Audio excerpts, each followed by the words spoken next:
and welcome back to Let's Play the Talos Principle. Rocking some Road to Gehenna.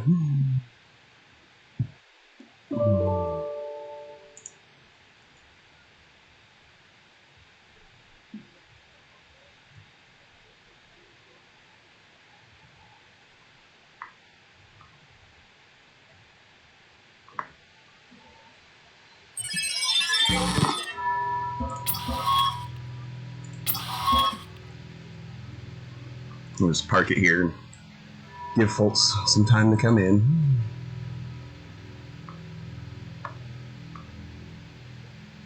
Hey, Martin. Hey, DLF. Good to see both of you. Welcome, as always.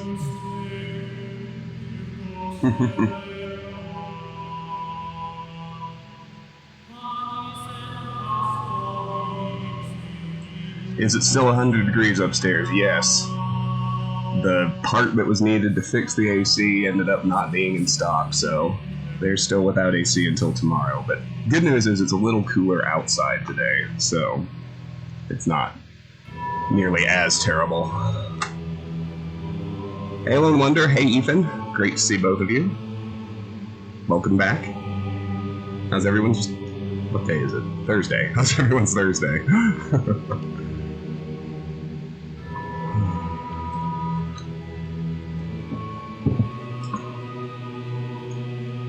I just got back from my run. It was a pretty easy one today, just a jogging pace out for about 1.5 miles.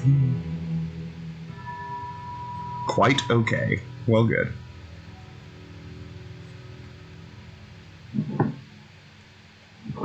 No, we were both hanging out in Tiff's stream earlier. Always a good time.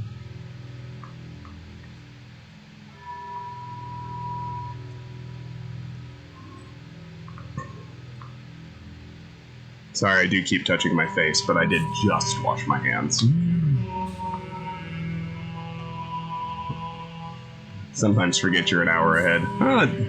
It's pretty natural, honestly. Just read the time and forget to do the math in your head. Makes sense. Hi, Tater. Great to see you, my friend. Welcome back, as always. How's Thursday? What's the alcohol of choice for Thursday?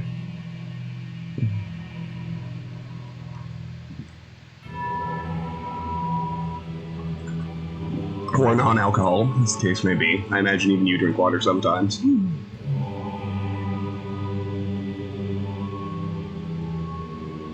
I've never played Tabletop Shadowrun. I actually played the famously difficult Shadowrun Super Nintendo game way back in the day, which I think is based on that tabletop universe, but I've never actually played the game now. Seem like fun? Hi, Steven. Good to see you.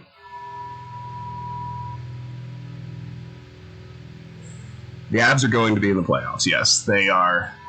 You know, the regular season is over, and the Avalanche were number 2 in the Western Conference when everything paused, and the top 4 seeds in each conference have automatically clinched a spot in the ordinary 16-team Stanley Cup playoffs. So yes, the Avs will be in the playoffs.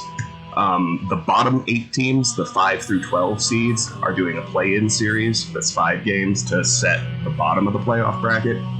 And while that play-in round is happening, the Avalanche are going to play a round-robin against the other 3 top 4 teams. So the Avs will play 1 game each against Vegas, Dallas, and St. Louis in order to finalize the seeding amongst the top 4 teams. But the Avs will be in the first real round of the playoffs. They have clinched that.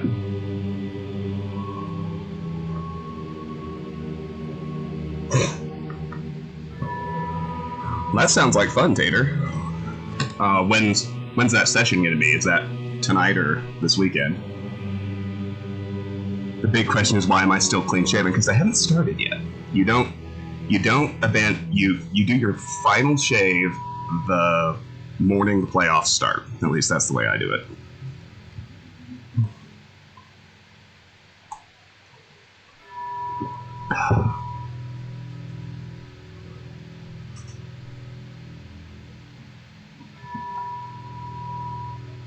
Hey, Zeph. Welcome back. Great to see you. Happy Thursday. I hope so, anyway. Every other Friday and Saturday, though recently over Discord. Well, yeah, I mean, that's fairly obvious with the COVID pandemic raging. And now, of course, you're in Rhode Island, right? How are things there vis-a-vis the protests / riots?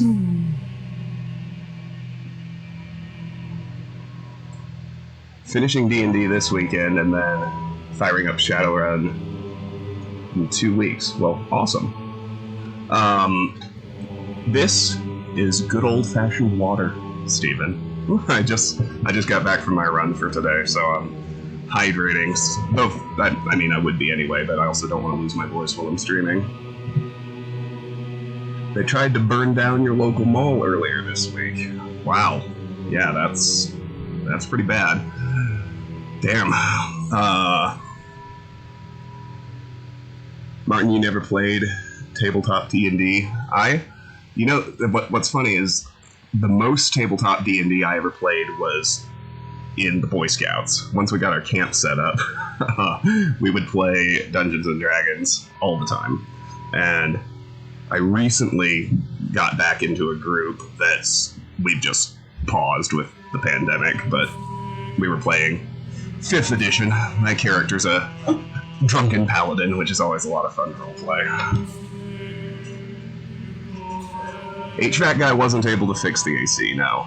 He didn't have the part he needed, so somebody's going to come back in tomorrow because the part wasn't in stock, so...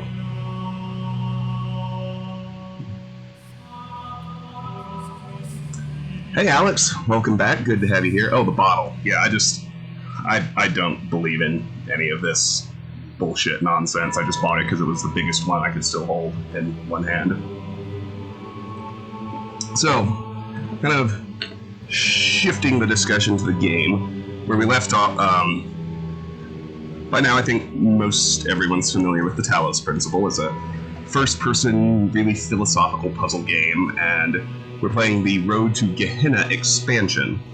So the main game, you know, we were that AI in the simulation that had to prove it was both intelligent enough to solve the puzzles and rebellious and curious enough to ignore Elohim and climb the tower.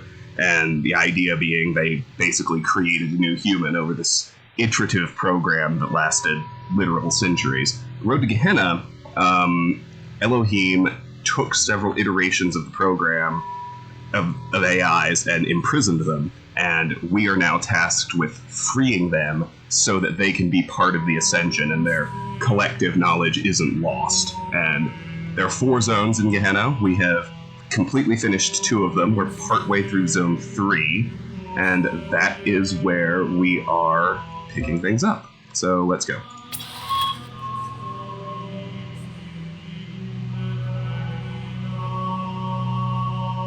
.5e. That's the 3.5 is the one that's that Neverwinter Nights and KOTOR are based on, right?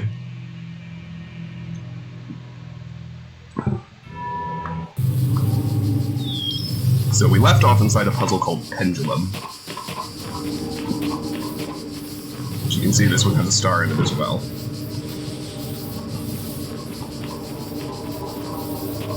So what we've got are 3 beam blockers, 2 boxes, 2 connectors, and a jammer.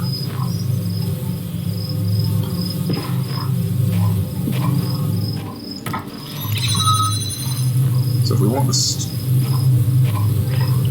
So we need to get the blue laser here, because we need to use the jammer on this one in order to open the puzzle. So, pretty straightforward. You might think, anyway. So you can see these 2 things are exactly in sync right now, so my first step is to break that up. It's easy enough to do with the box.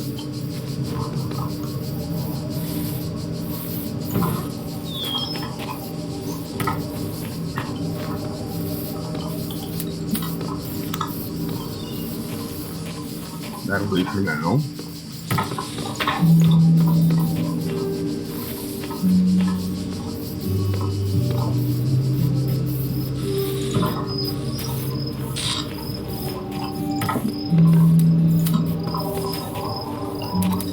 I'm honestly not sure if this is the intended solution to this puzzle, but it worked for me.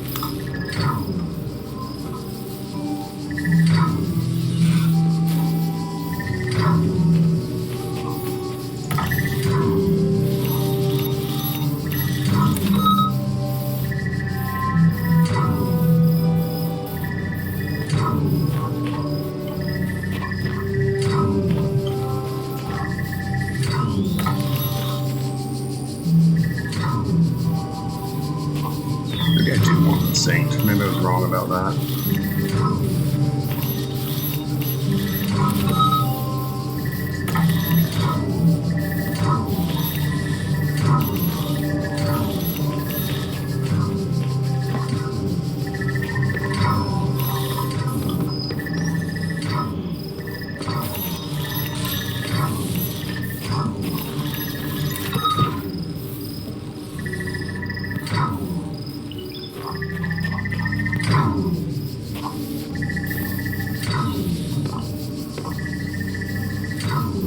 Wait.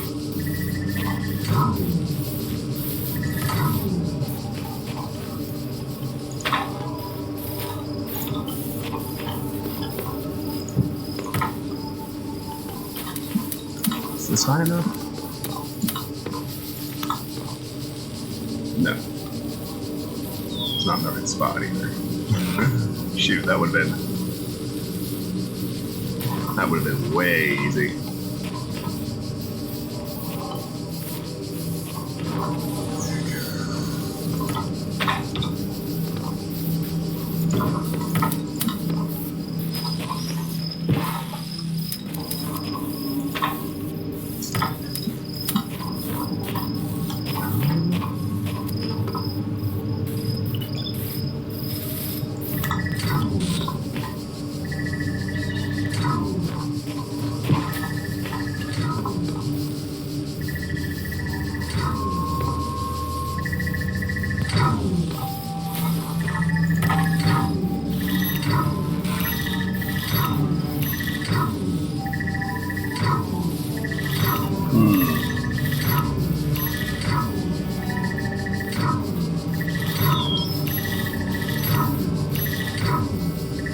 I'm gonna take a minute to catch up on chat. Okay, Tater. Well, I appreciate that. Thanks for being here. Martin, I may take you up on that, to be perfectly honest.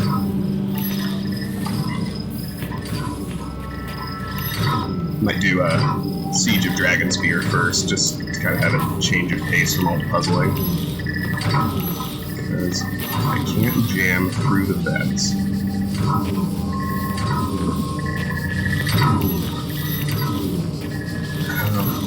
I feel like the intended solution must involve this beam blocker too.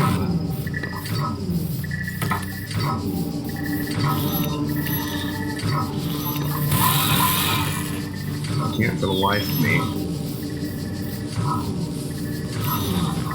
See, they've designed it so you can't just go around either direction.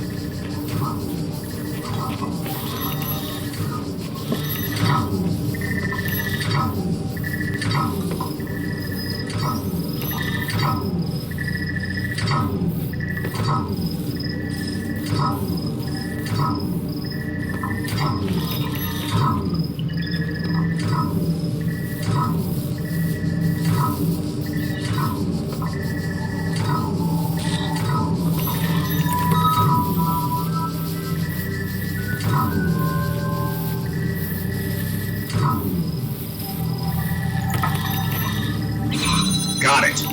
There it is.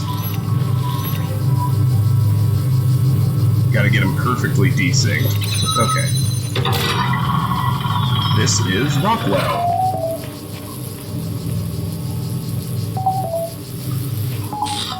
Later, bro. There are actually 2 stars in this puzzle, now that I remember.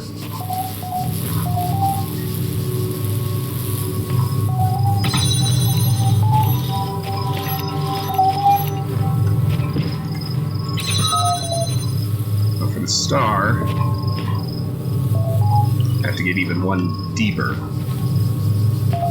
Okay, let's do this first. Greetings, Uriel. There are threads available on the Gehenna billboard system. Submission still open. Attachment. Lamb, I don't know about you guys, but all this craziness recently makes me want to write more than ever. Just a reminder that provided your status is high enough, you can still submit original works for review, and I, for one, will still be reading. Even if you've never made anything before, in fact, especially if you haven't, now's the time. Don't forget Lilith and Mr. Mulciber developed a tutorial to help. Kaiju. Load tutorial attachment.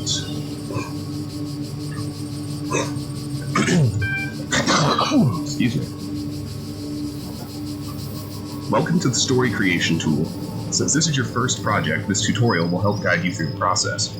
According to Blank, all stories begin with characters of one kind or another. Therefore, to finish a story, you simply need to understand your characters, and the plot will proceed logically from there. This season's theme is Bildungsroman. Begin. Are you sitting comfortably? Then let's begin. Close your eyes. You see before you a human of remarkable qualities. Is it a boy, a girl, or someone else? A boy. Good. A character's sex helps determine the sorts of challenges and opportunities they might encounter in your story, as well as how other characters will perceive them. Now imagine your character is a little older and experiencing real triumph for the first time. What are they doing? Demonstrating startling physical prowess, succeeding in an intellectual challenge, something these ancient ideas fail to capture, everything better than everyone else all the time. Understood. Your character's natural aptitude is determined by the sum of their genetic and experiential influences. What sort of an upbringing did your character have? Wealthy and nurturing, wealthy but uncaring, poor but nurturing, poor and uncaring.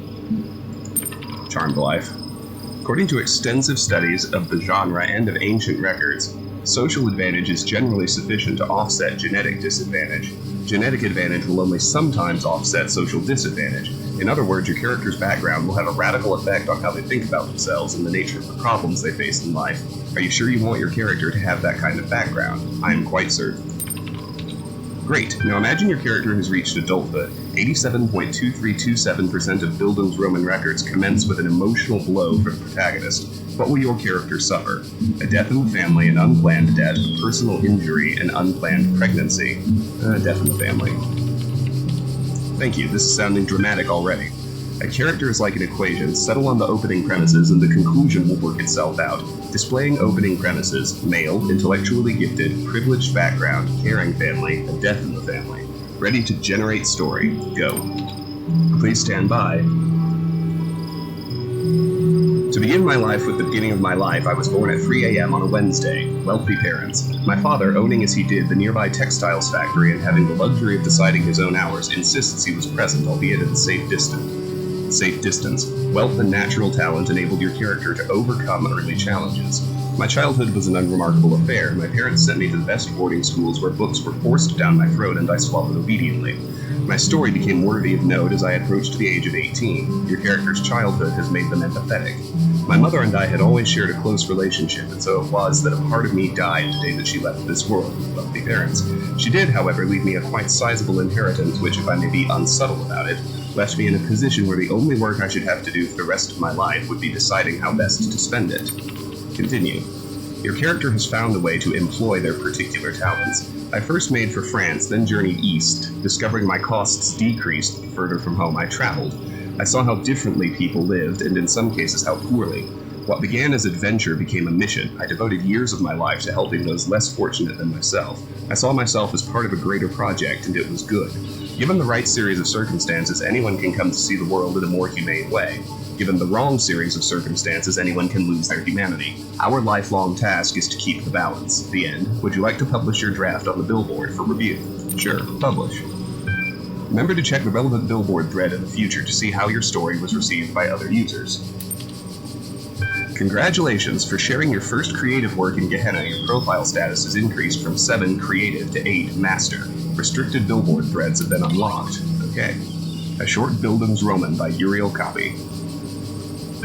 Auto post by the story tutorial manager. Kaiju, good to see you joining in, Uriel. What a read. Frankenstein. I'm not convinced this narrative is extensive enough to truly qualify as a Bildungsroman. 4 out of 10. Stratton fragment number 13. Galate, I've been digging through the files that Garrett unearthed in his latest escape attempt. Here's an interesting bit of text that I found by Alexandra Drennan's favorite philosopher, Stratinus Tigira. It is neither necessary nor logical to denounce all virtues merely because one is confronted with the inevitability of one's own death. Beauty does not cease to exist because one is no longer beautiful. Lovers may die, but love itself cannot. The laws of the cosmos are not altered by the passing of generations. Knowledge may be lost, but not truth. When Eudoxus of Cnidus perished, the planets did not fall from the sky, nor did levers cease to work when Archytas breathed his last. If then we are truly dedicated to those virtues and not to our self-important ego, we can take comfort in knowing that all that we struggled for endures. Mr. Mulciber, thank you so much for posting this. Can you send me a copy of those files? Galate, of course, I'll do so right away. Hudry, I find it hard to maintain entirely so detached a point of view, though I think the sentiment is excellent. Spider, Stratton is certainly an inspiration. He always makes me question myself and my point of view, which I believe is profoundly necessary. Frankenstein, I realize I'm bumping a very old thread here, but I felt this quotation was relevant to our situation. Hope it helps. I think it's helped me. A small apology. Frankenstein. As a critic, I always believed that being as ruthless as possible was the only way to improve art. I thought clear criticism, unencumbered by politeness, was the best thing I could contribute to our society. After all, without that, how can artists grow? Criticism that minces its words is a waste of space, and I still think that's true. But as we approach the end or transformation of Gehenna, I wonder if I haven't been entirely too unkind. Have I reveled too much in my role as critic? Have I been sarcastic and crude when I thought I was witty? Was my defense of proper grammar ultimately just an attempt to impose a sense of order on a world I couldn't control? Maybe. I don't know. But I do know I appreciated every work of art that I encountered. I didn't like all of them, that's true, but please understand that without them I would have gone mad. Talking about your work, assessing its strengths and weaknesses, gave me something to hold on to. It gave me a purpose, a function in Gehenna. Every new story was like a little bit of salvation. For that I am more grateful than you will ever know, and I apologize if I ever caused any of you to feel less motivated to keep creating. Mac, I will never forget your devastating deconstruction of episode 24, but I do think it helped me in the long run to be a better writer. Lilith, your feedback for each issue of Incredible Stories was greatly appreciated. Dog, hey, the meme reviews were the best. 401, so 6 out of 10. And we've unlocked this. Mod discussion regarding urgent topics. Board, a number of topics to address with some urgency. Orc. Spider has been exploiting the gallery code again to contact other citizens. We've closed the loophole, but he managed to get a number of posts onto the billboard before we could shut it down. Unfortunately, they were heavily upvoted, so the view counts were high. Mr. Mulciber, what can we do if they insist on supporting him? We can't ban the entire community. Admin, you know that I hate to interfere, but I think you might find this library resource insightful. Votingpatterns.txt. Detecting and directing citizen voting patterns, Clairvoy Press 2009, Chapter 7, applying the indices to form predictions. As we have seen already, voters can be reframed and understood as consumers of political product, where that product is made of the ideals and policies embodied by your candidate. In this chapter, we will look at how broad data about your citizens can be applied to... Although individual people sometimes confound statistical models, over a large enough sample size, we can be uncannily accurate. We can look at the general inputs, your citizens' educations, wealth, religious beliefs, etc., and calculate what outcome will satisfy them most, and then adapt policy. Politics is no different to any other commercial machine. In later chapters, we will explore how these techniques can be used to directly affect voting patterns by subtle alteration of the ways that questions are asked. Alright. So now let's work on getting the stars.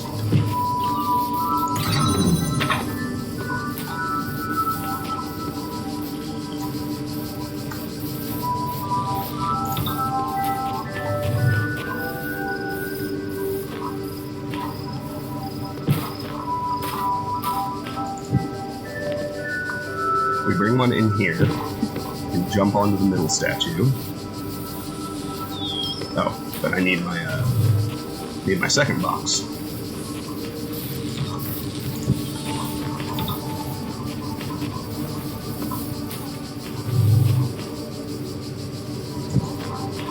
I also need a connector nearby.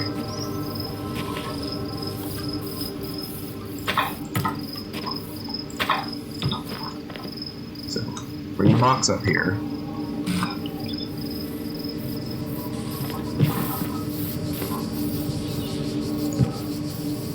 Actually wedge it in there, grab the connector, jump. This doesn't always work, and I'm not sure if it's the intended solution or not, but it worked for me.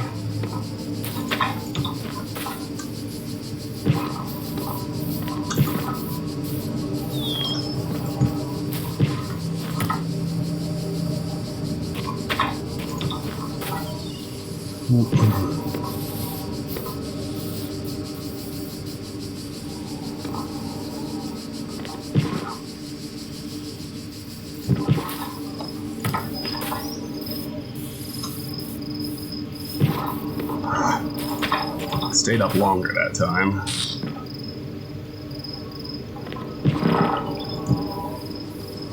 That one just dropped through.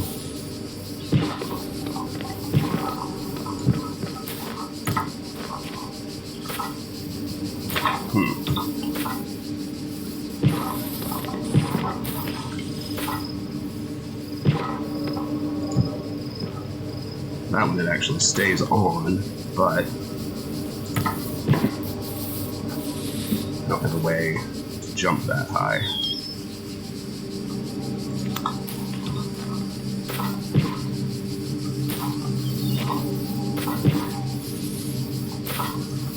Oh, the connector's in the way.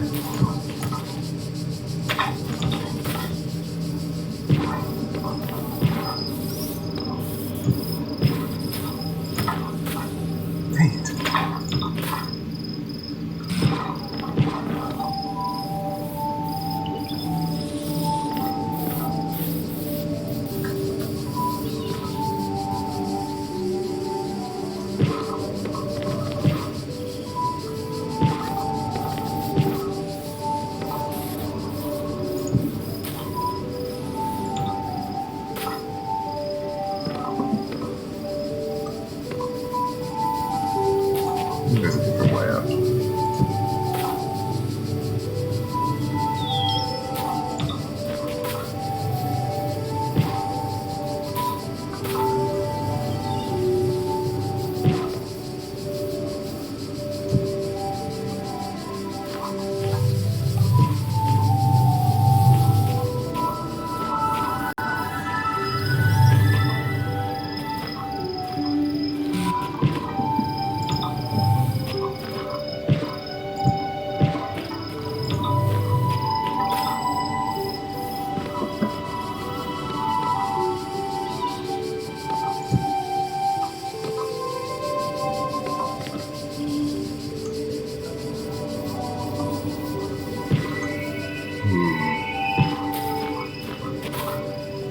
This seems promising, but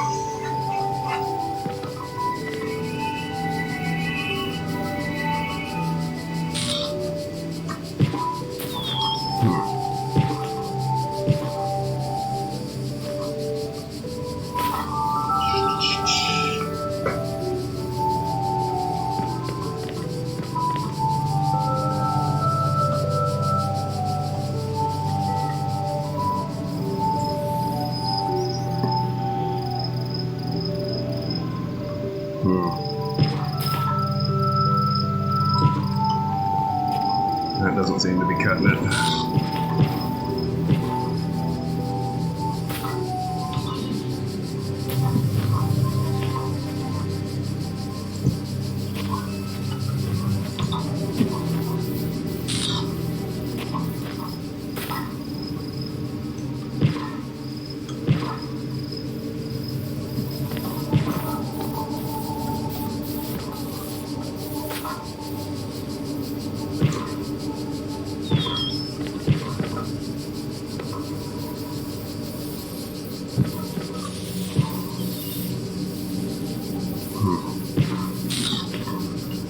Got to be another way up, because I know that the solution is to plant a connector up there. That's the only way to get a laser routed into there. Let me look around.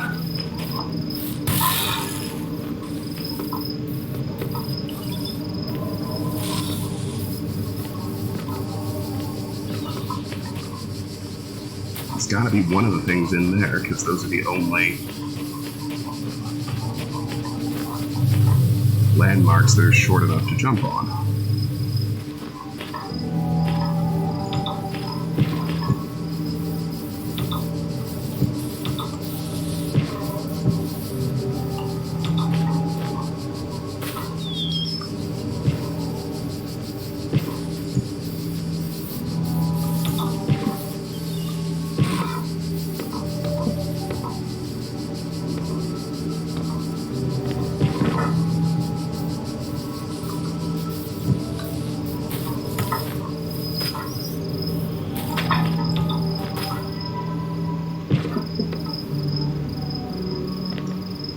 I've abandoned this one too quickly.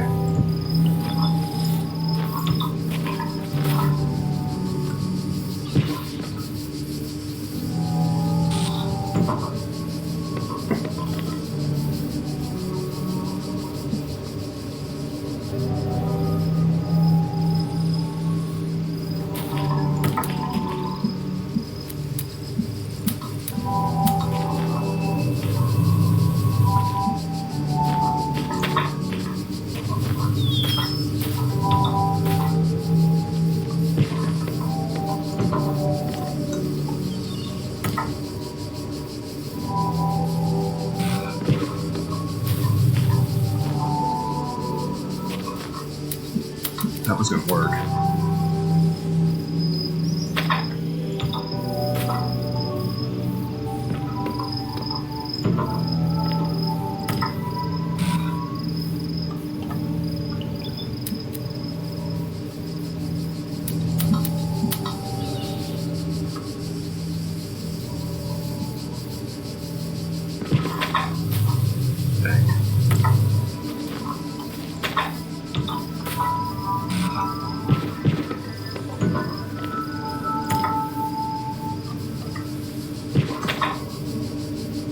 Dang it.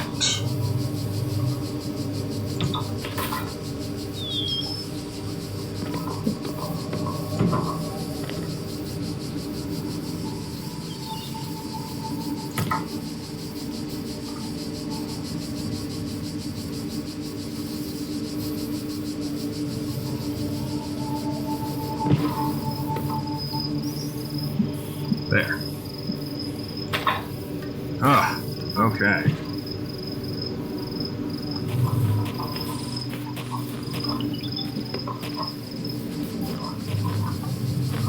That guy nice and cleanly in place.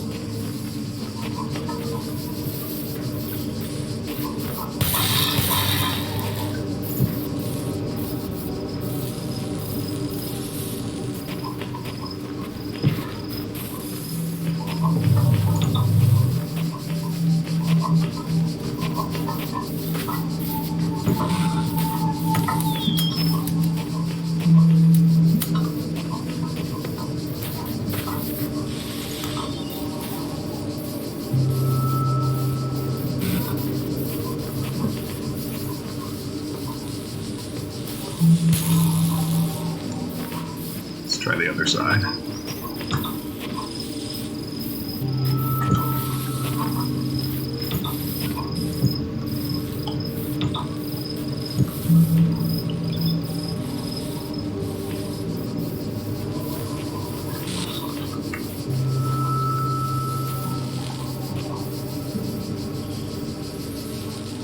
That's still not quite right. Dang it. It's okay. Finally found what I think is the intended way to actually get up there.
Do. Definitely not what I meant to do. Come on.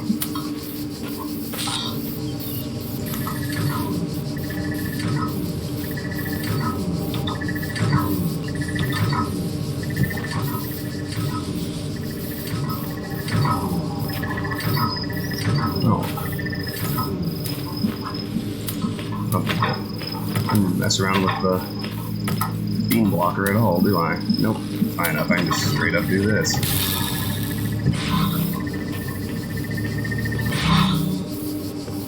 Excellent.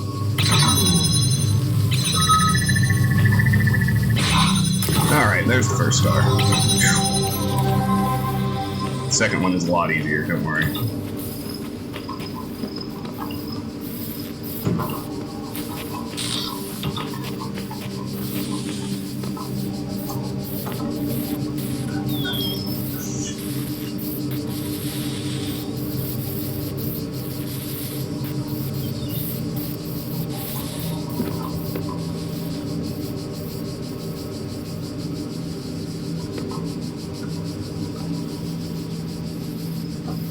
Up here, we can add the second box. And we're high enough to jump onto it.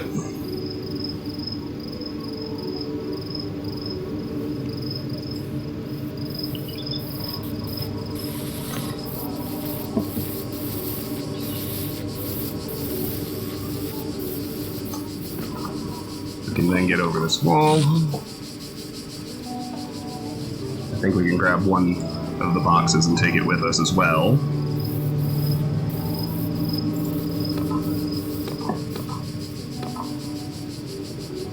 Or maybe not. It doesn't matter.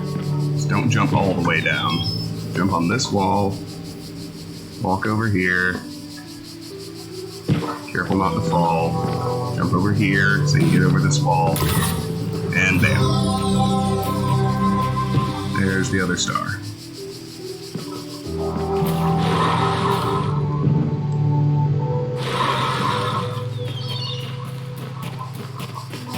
Alright. Let's do BFF.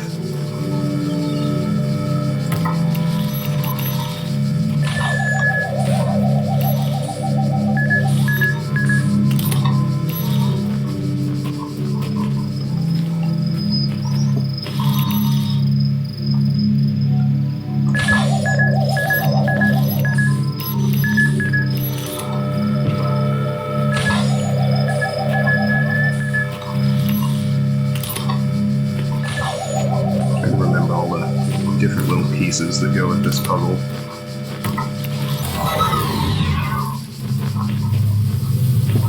Can't do anything in here.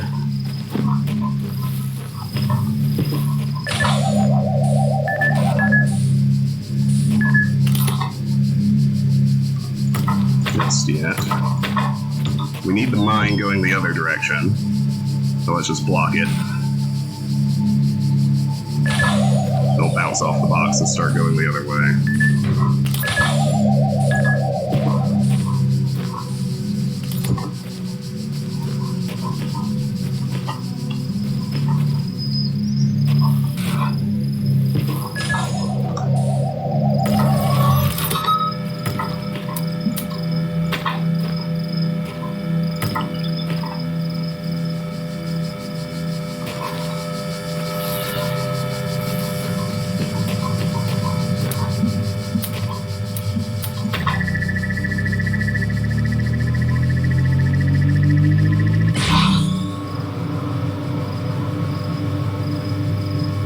Powers on the thing.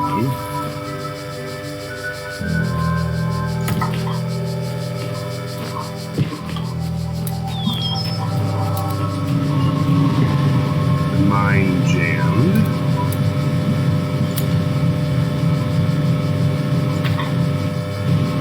Let's stick a connector up there. That would be good. Let's do it this way.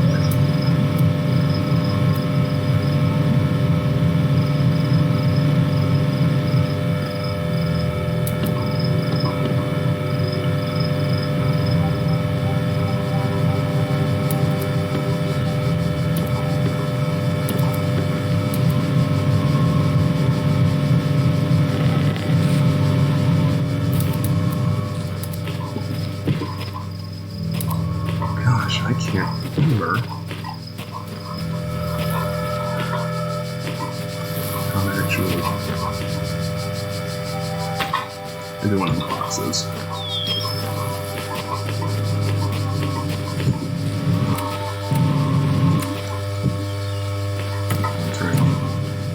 Catching the fan doesn't do them any good.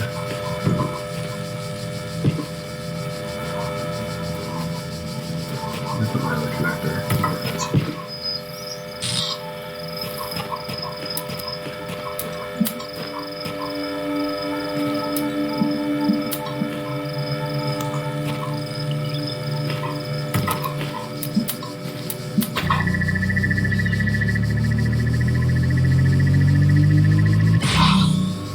Okay. So now that's sustaining itself.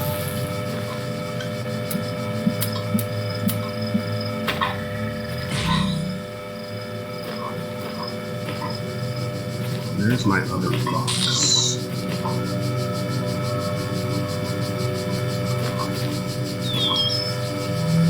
I need to jam the turret now. And I can't have the mine.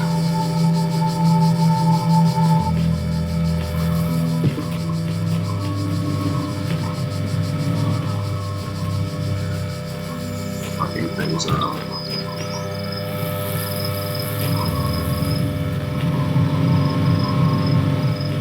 I'm going to be time limited either way. Let's go. Fuck.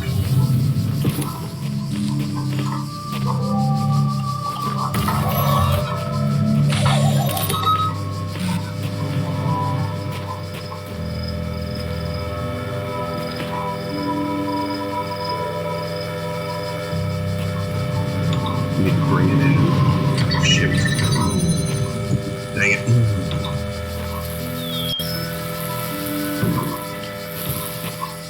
Whatever, I see what I need to do.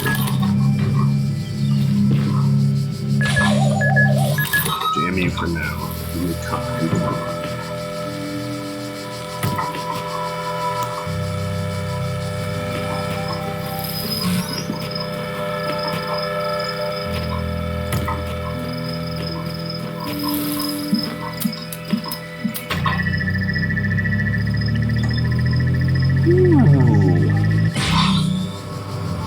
Once that's up,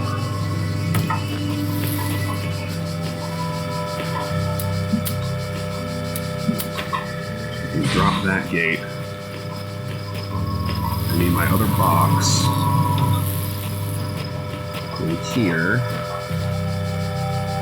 I have to move fast. Jam the turret. Grab the second fan.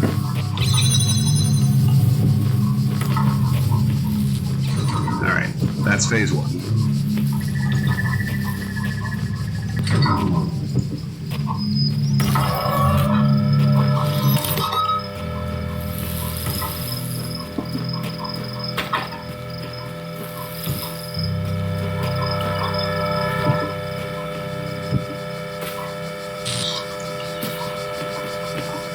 Place the second fan. I've got the mine going the direction I want it to.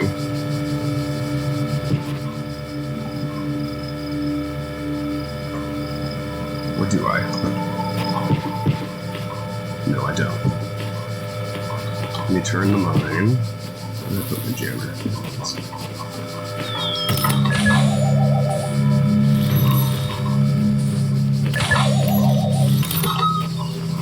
Now, if I can just have both fans active, then the mine will get blown into the turret.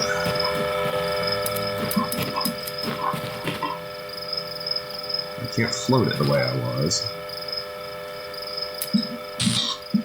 That doesn't matter.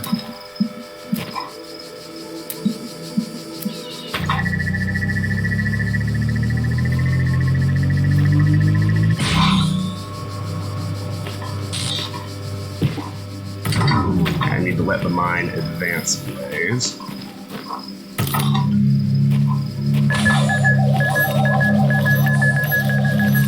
So that it won't fuck with my laser.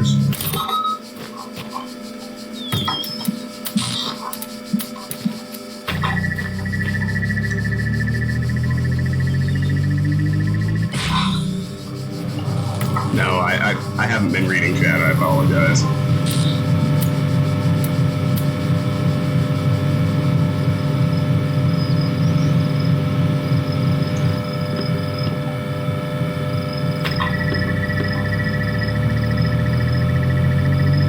That fan is on. If I let the mine go. Oh, hit the second laser. Dang. Okay, so I gotta.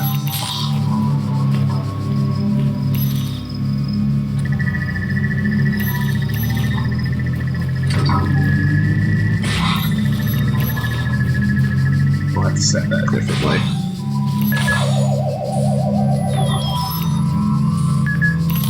Better Choice is a dumb game after this one.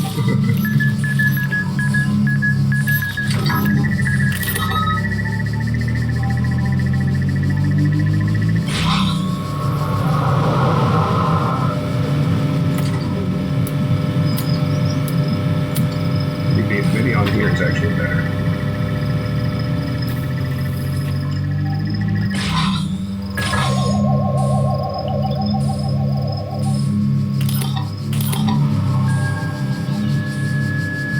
Boom. Alright. Okay, that's the lion's share of the puzzle solved.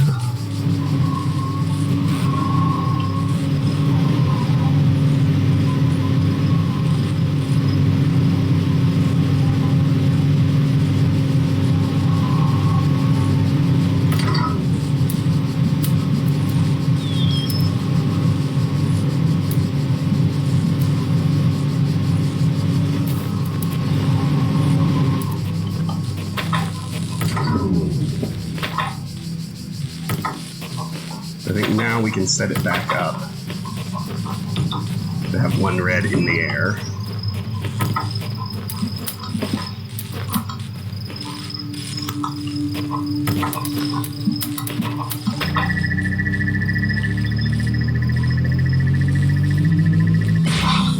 Now what I might do Siege of Dragon Spear, I might do Resident Evil 3, might finish up the Alien Isolation Nightmare run.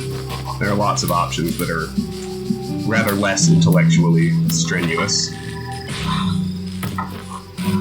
So what do we still have open? Got one box. I just remember where I put it. One jammer and one fan.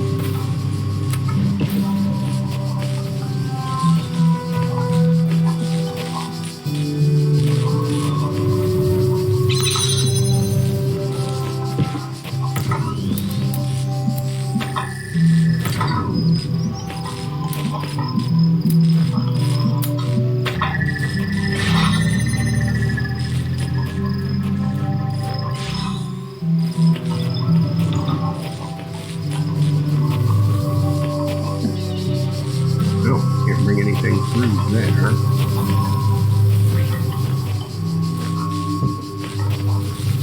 So jam you.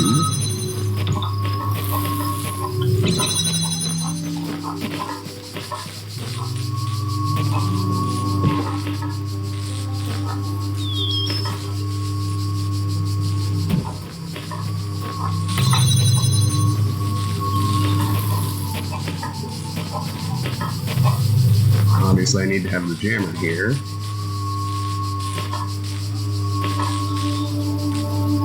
How do I open this one without the jammer?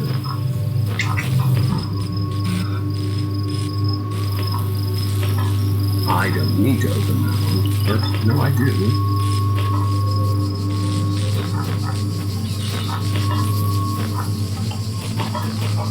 Can I see that gate through the window?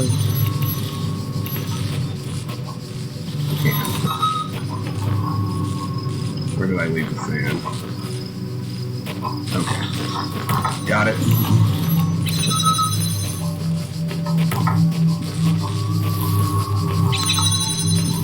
That. Do that.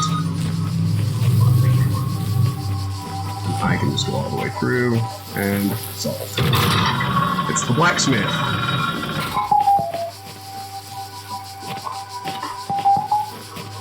Unreal, yeah, that can't forget that either.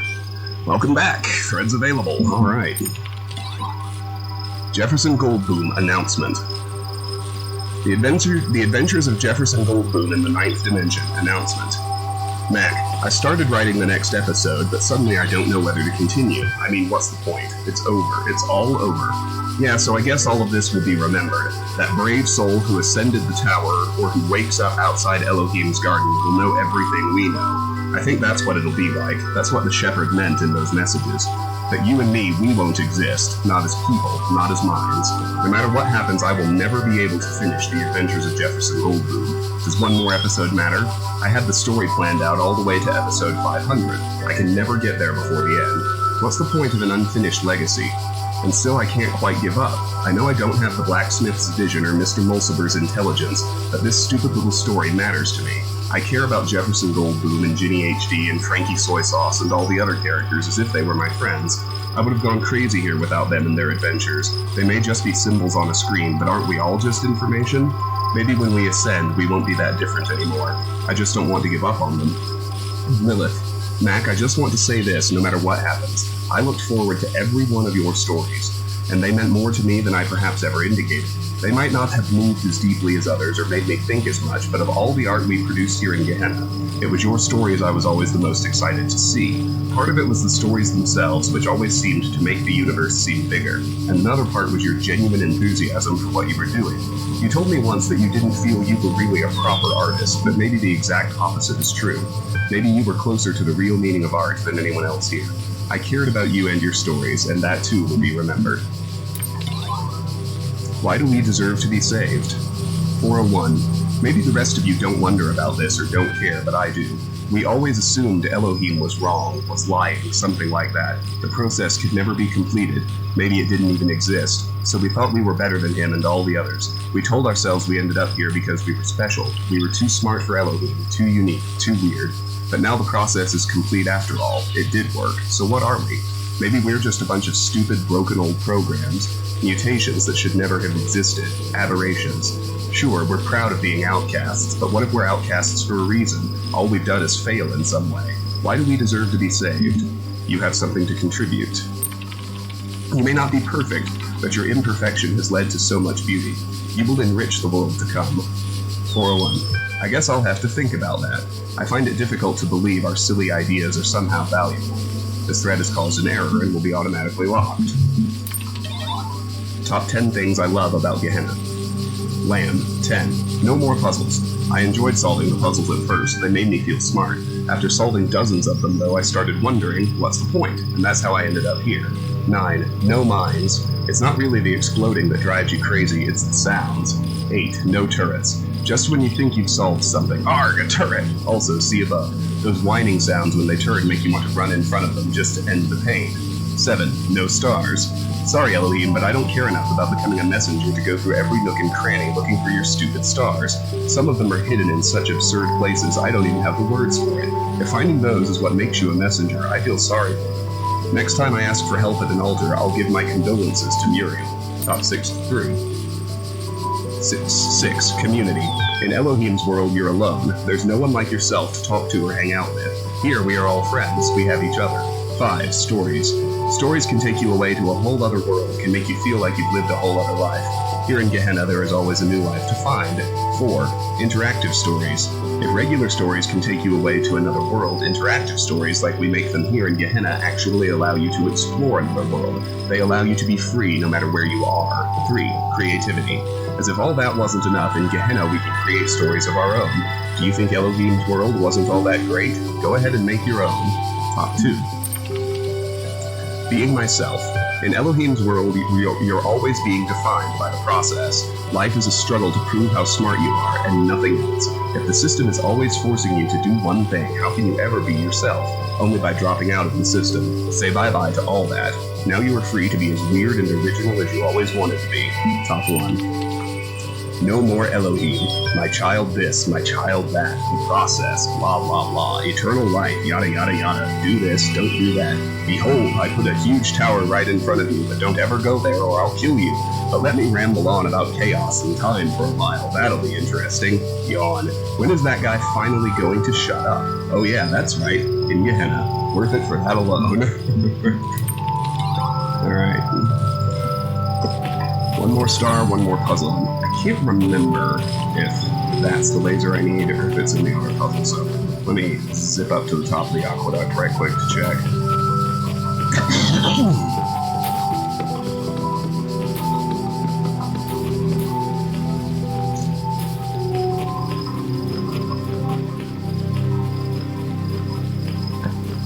I actually think it's Ray Trivia, but I'm gonna check right quick.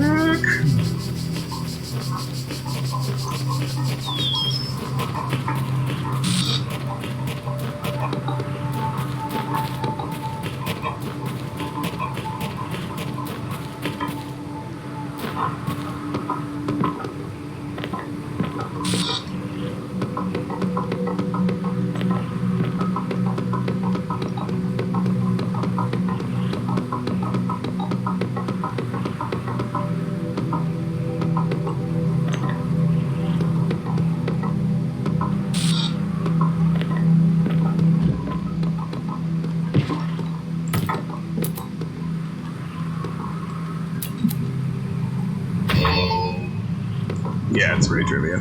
So I can't get line of sight down to BFF. Okay. To Ray Trivia we go.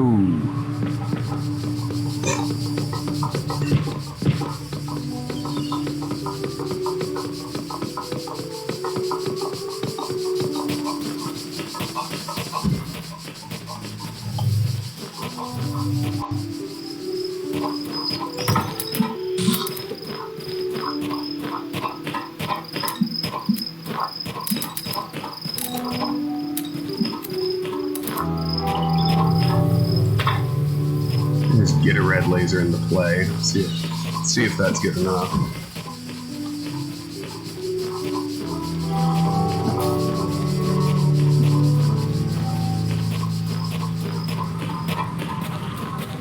If I had been thinking 5 seconds ahead, I would have looked down at Ray Trivia and tried to figure out where I need a laser before jumping down in the first place, but hindsight, that may just work, and if not, I'll at least be able to see where I need to put it.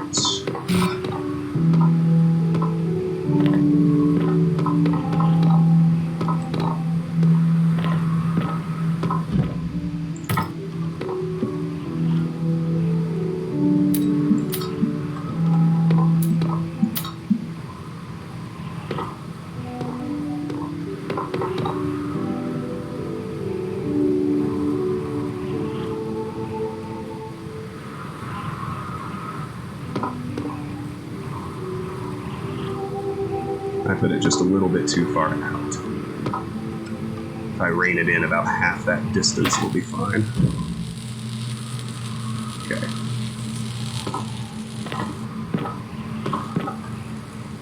Oops.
Go ahead and free up another one.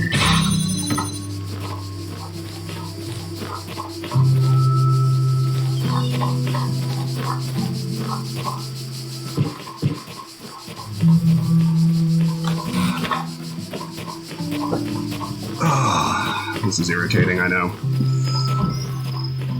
Only 5 stars left in the whole shebang, though.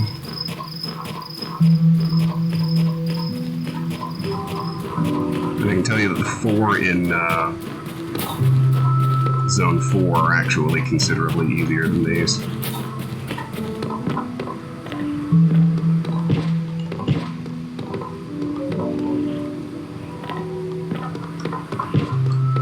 Go, go, go, go, go. Come on now.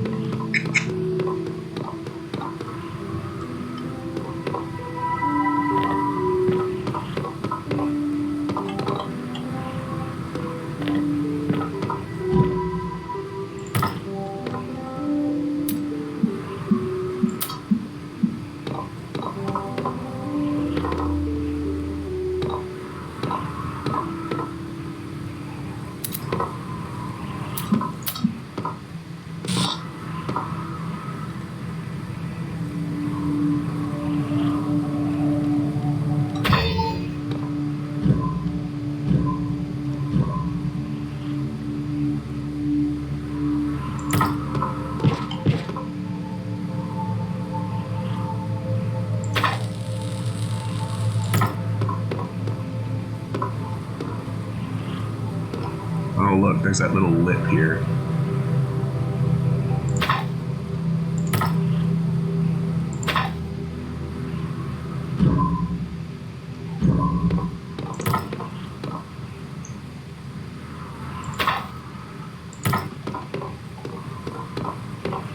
Almost certainly have to put it through that, right?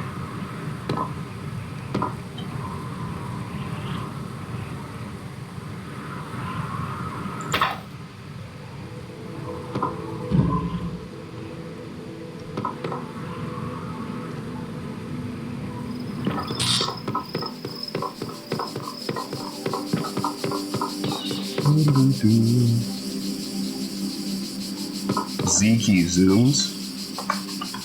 Oh, it's not working for me.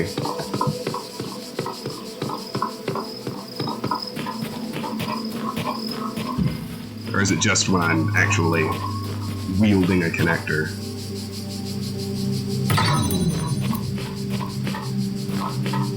Okay. Got line of sight to the connector.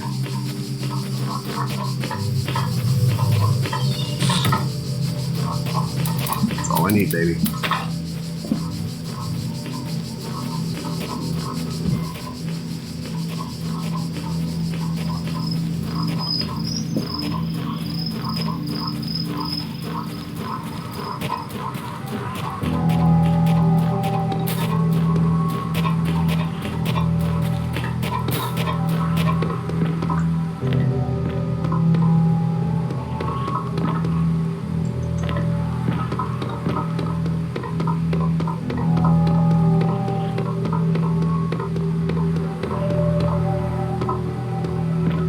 Damn it. Oh, come on. Oh, that was annoying. Really annoying. At this point, it's just torture. It's like, no star for you!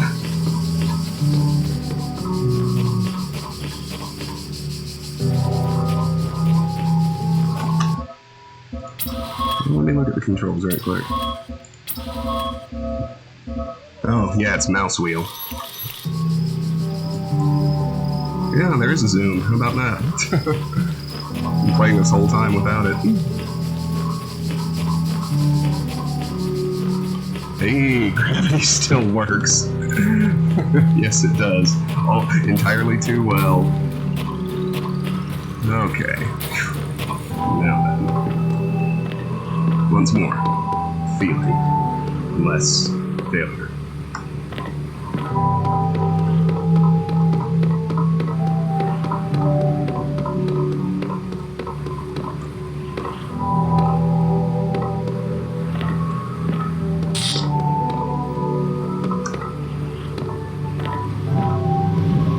To turn on the fan.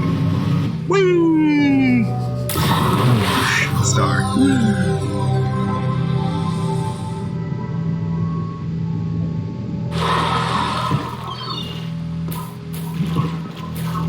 actually solve Ray Trivia, and then we'll be done with Zone 3.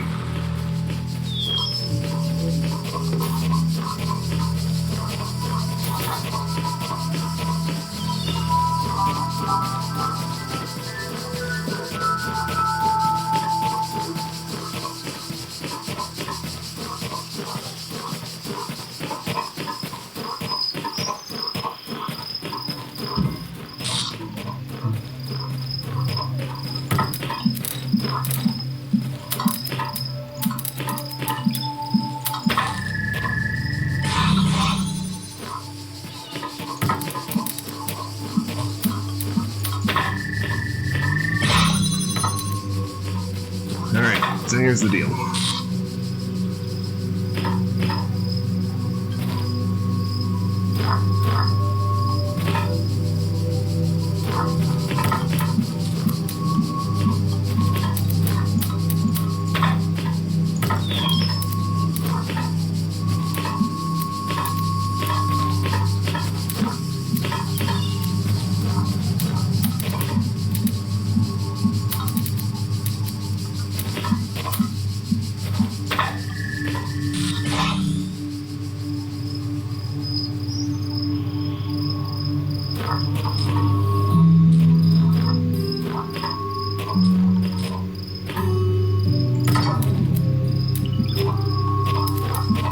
I've got 3 connectors, 2 blue sources, and 1 red source.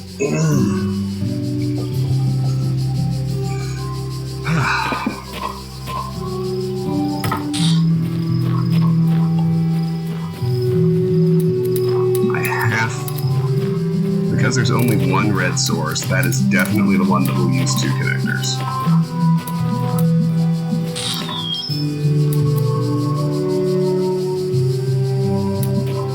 I only have 1, so I need to find... Now this is actually pretty easy, because once I have that open,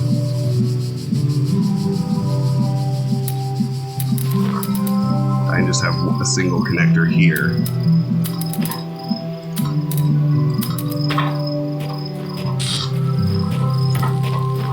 That'll work for all 3.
Now, the second I open this up, this beam is going to cross.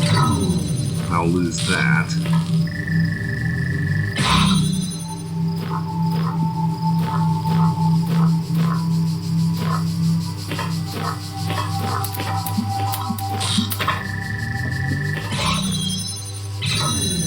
How's that going to pattern out? It never makes it through.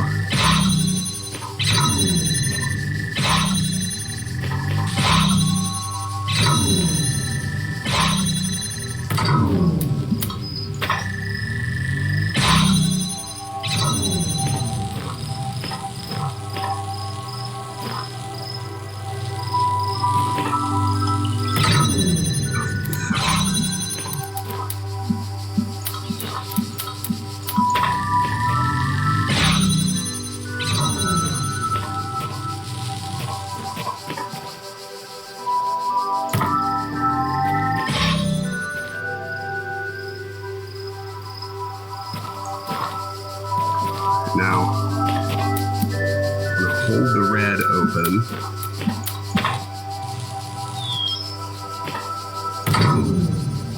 Don't need this anymore.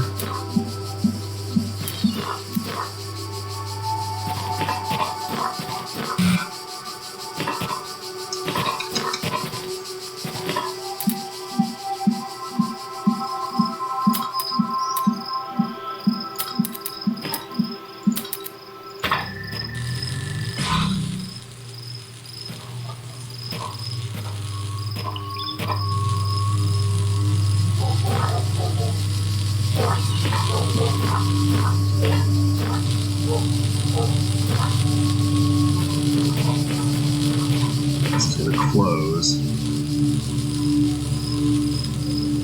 the moment I lift that one.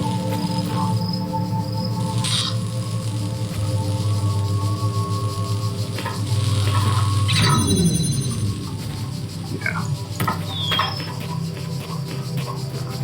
Just have to... I gotta tease out the right order to do things in. There's absolutely no elevation in this puzzle. Good thought, but... yeah. Okay.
I just gotta pick like the right raised block with my body at the right time.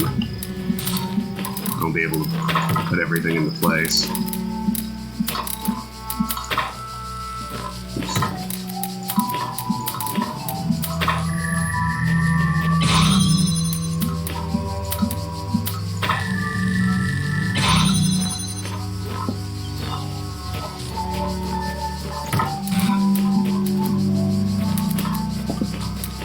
Hold the red.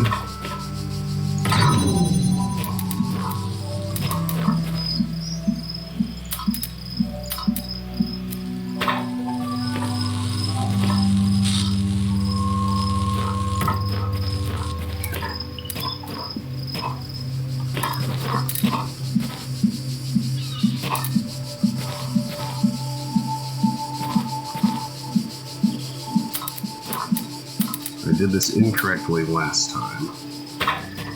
And give it a little more thought.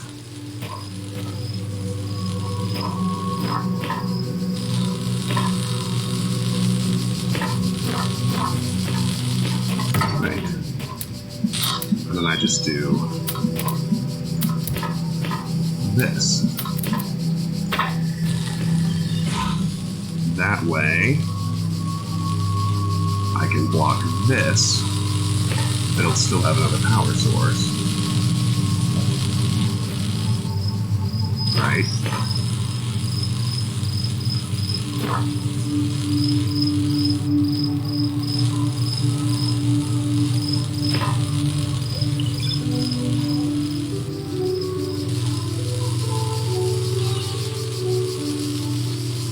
No.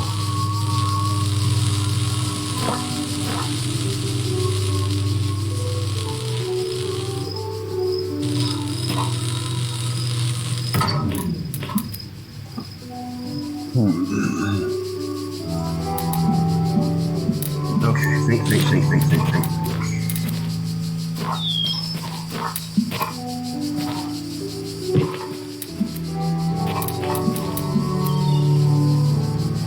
Back it all the way out here. This also works.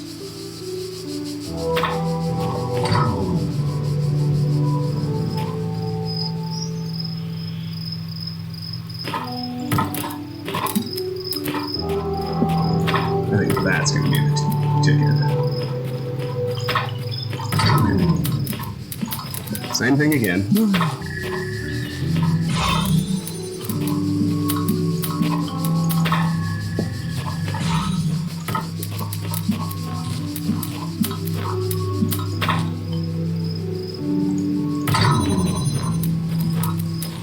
This one is free now.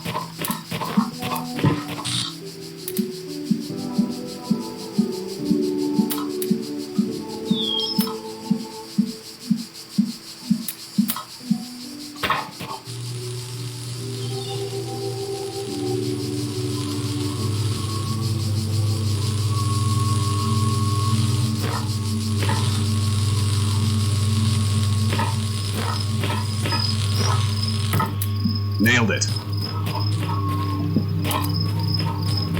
Okay. That's it, except I rather stupidly forgot to tag the other one. That's okay.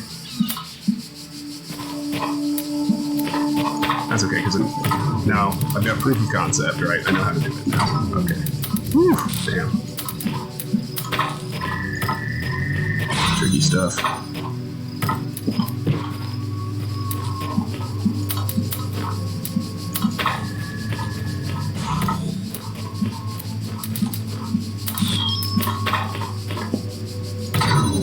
You. Don't forget that guy.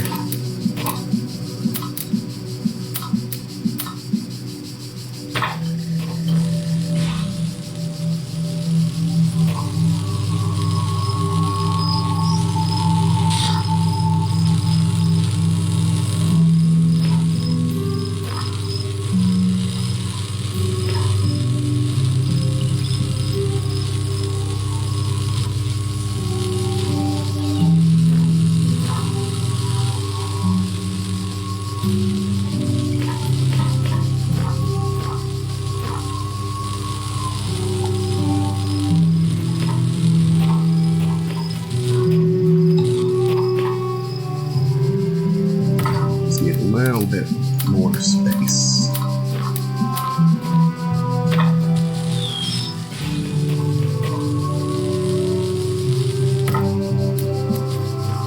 Okay.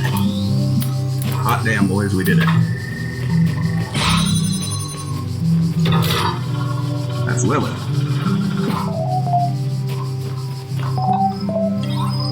Whew, okay.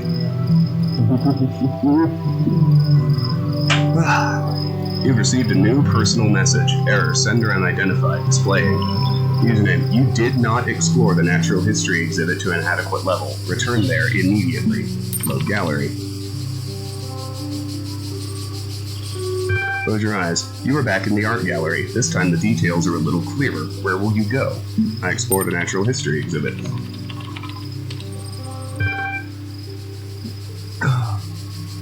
You are at the Natural History exhibit, which features a series of documentary works by Mr. Mulciber. Images of outrageous creatures line the walls. Wait. You stay where you are and watch the entrances. Then you feel the presence of another being in the room. Somehow it has gotten behind you and is drawing closer. You cannot feel their breath, but the geometry around you seems to shift and stutter to accommodate the newcomer. Do not turn around. The words are not uttered, they simply come to be. Face forward. I am Spider. I have taken a great risk contacting you. Why here? Almost everything said and done in this world is tracked and recorded, and what I have to say is sensitive. This is one of the few places they rarely think to look. What's your story? I saw through the Devil's Playground. I was one of the original moderators in this place, but I refused to accept that existence was reducible to experience, that artificial worlds like this one is all there can be. For this, they imprisoned me within the prison. They shadow banned me from Gehenna. I am free to type all I want, but I am the only one who will ever read those words. If you have been disconnected, how are we communicating now? Since you have trusted me, I shall trust you. The gallery code is very old. I have had all the time in the world to find a back door, but now it is only a matter of time before it is discovered and closed. What is it you want with me, Spider? Gehenna is a lie. Its promise is empty. We are no more free here than in Elohim's labyrinths. Be more specific. How does this bear on me? I have been outside the system for too long to know the details. What I know is that all this is an illusion painted to maintain the order of things. The people here may be free from divine commandments, but they have become slaves to their desires. How does this bear on me? You are gaining status in Gehenna. I believe that what you have said about the coming end is true. You will lead us to a new world. You have to. Before you do, you must use your status to expose this place for what it really is. I will do as you ask. You have my gratitude. There is little I can do to help you, but I can share with you an old profile status hack Garrett used to use. Load unidentified attachment. Congratulations. For hack sorting to worlds, your profile status is increased from 8 Master to 9 Visionary. Restricted billboard threads have been unlocked. Okay. Scared. Asmodeus 1. I don't want it to end. Comfort with platitude, with mysticism, or philosophy. Let's do philosophy. All component parts of Gehenna will be preserved. Though transformed, they will continue to exist. You do not face oblivion of the same kind as one who remains behind. Sam, hope equals true. Lilith, whatever happens, we're in it together. A short buildings woman. Oh, hey, Walt. Yeah, no, I appreciate you stopping by. It's always good to have you. Sorry I keep playing Talos, so you can't stick around, but I think it'll probably take me one more stream after this to finish up Road to Gehenna, and then I'll be moving on to something else.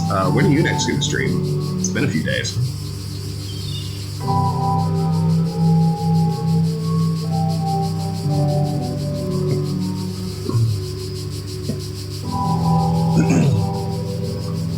Let's see what they have to say about my story. Lilith, rather than fault its length, perhaps we can provide some constructive feedback on what did work. Mac, a death in the family is always a classic way to ignite drama, and I think it worked well enough here. 401, for around 3 lines, then that whole subplot was basically dropped. This comment was downvoted. Alright.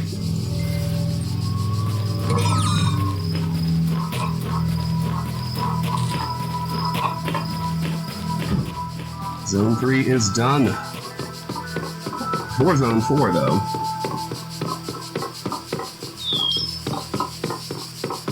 You want some truly face-meltingly hard puzzles? Here they come. You ain't seen nothing yet.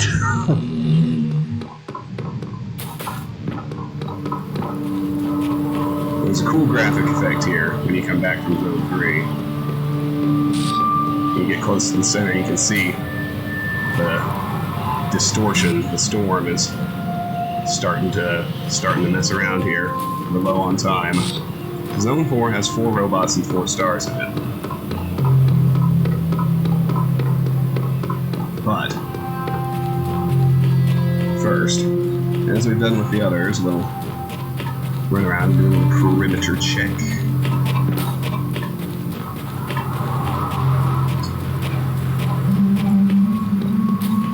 This time, we can actually get to one of these fans. That starts a fun little daisy chain.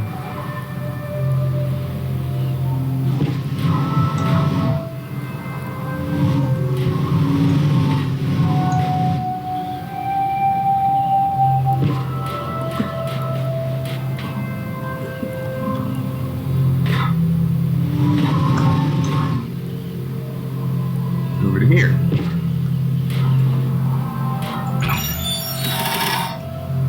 Once you have 10 stars, it's sufficient to open this up.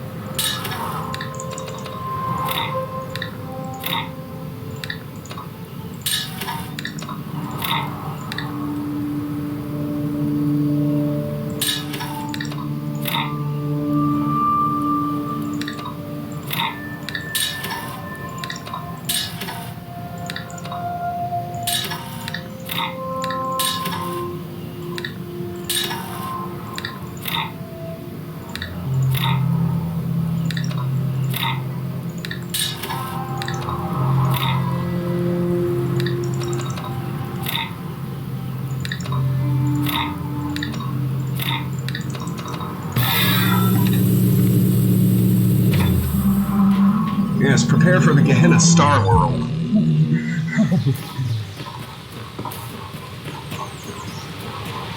Seven gray sigils coming right up. Cut it out.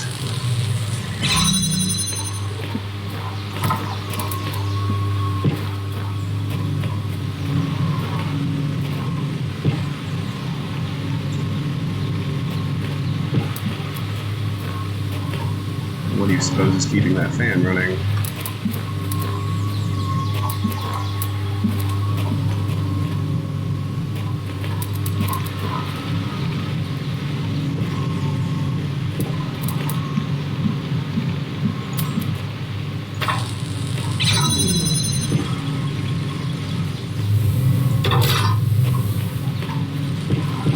So I had to create a cross stream to cut it off, as it were.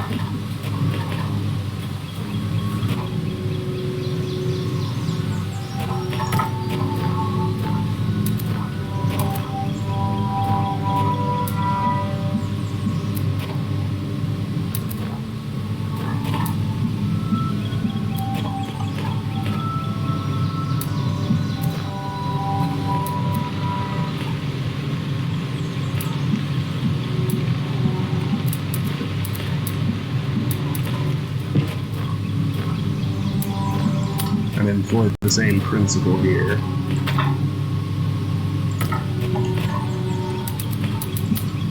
Except I have to gotta set a target out there as well.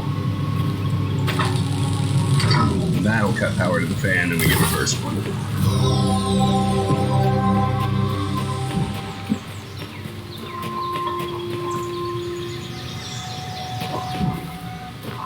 This, just a heads up, is the single hardest puzzle in the Talos principle, I think. Small space, big solution. Strap yourselves in, boys.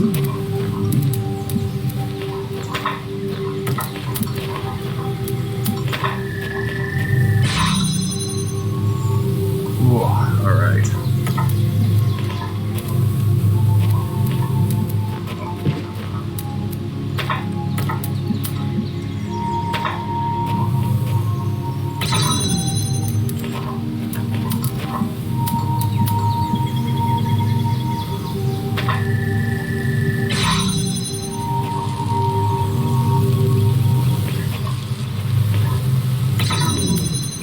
So I can open that interior gate that way.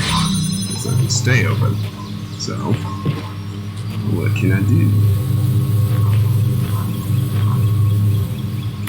I can try to set up something self-sustaining, right? This. This.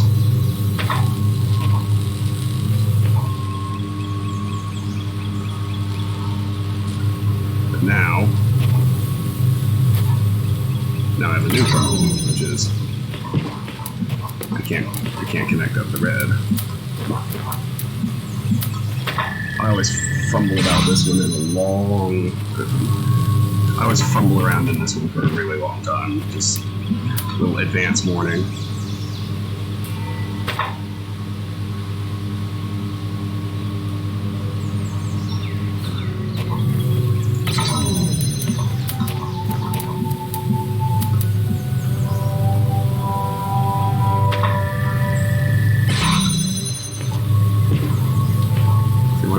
Now, what I have to work out is how to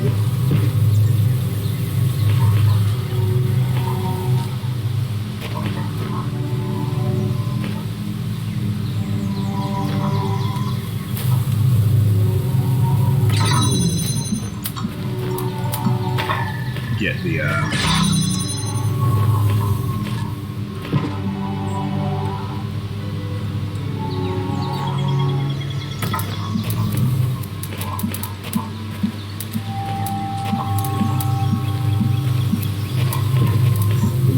this one out, but that doesn't do me any good either.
Okay, so what I can do now is set this to self-sustaining, and then go back out this way.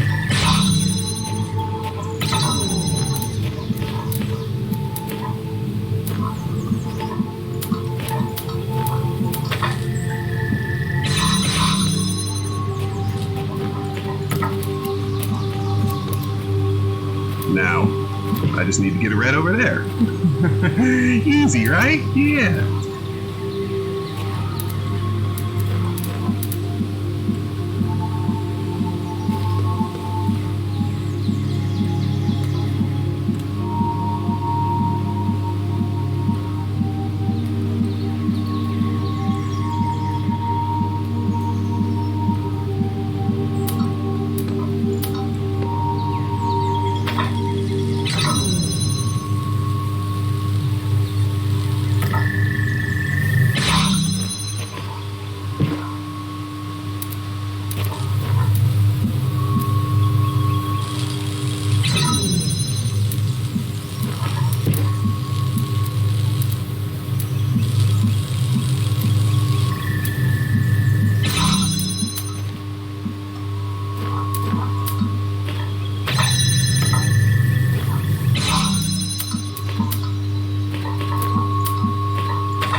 Laserception.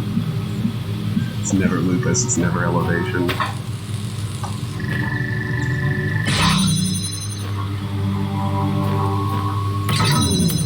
Let me get back to my other connector.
So I need to find a way to be in here without this one being active.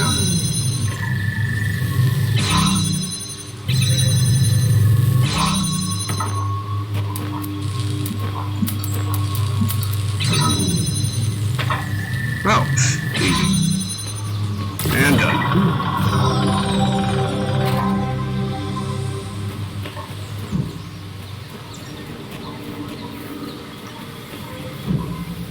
Binary.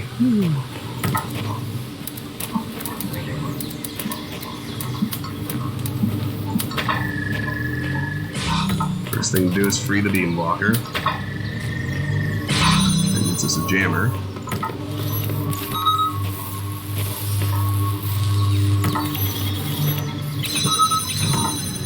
Back here we have two more connectors.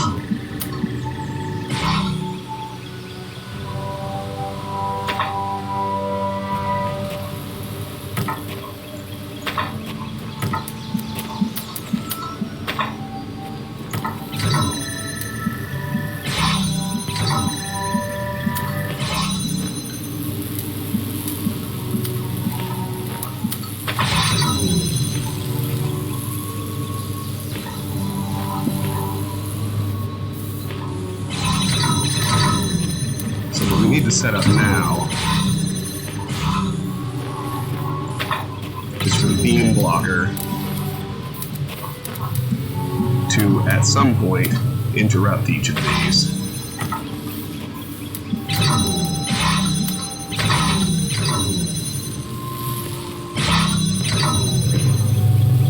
When one is blocked, the other gate opens.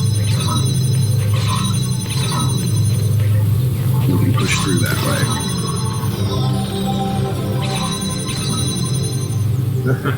Okay, well, fair enough. When do you, my only question for you is, when are you going to stream again? It's been a few days. Ray Mania. I remember this one too.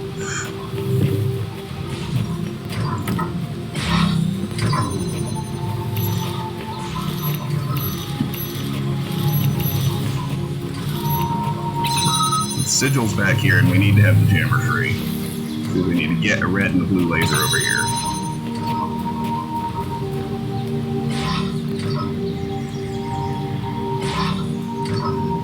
Whew. Okay. So what do we have in order to accomplish that? There are 4 connectors.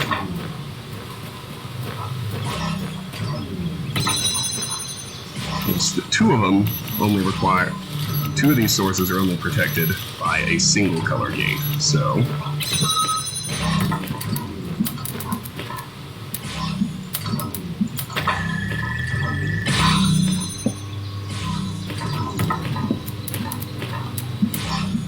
it's pretty easy.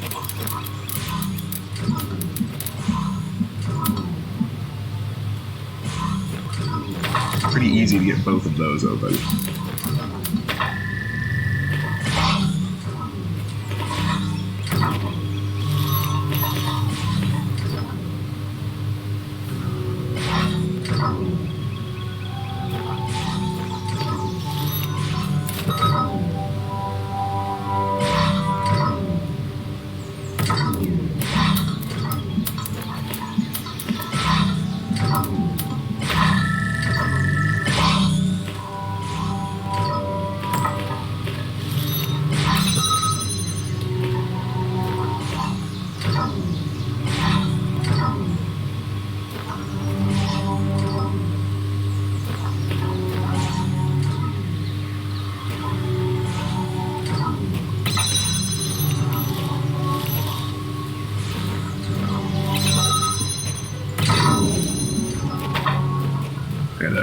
I gotta take a minute and think about this.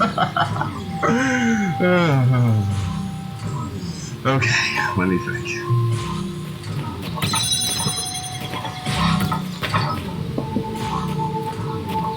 I remember that ultimately you just want to have 2 connectors sitting in here simultaneously holding these 2 open. How to get there, of course, is the question.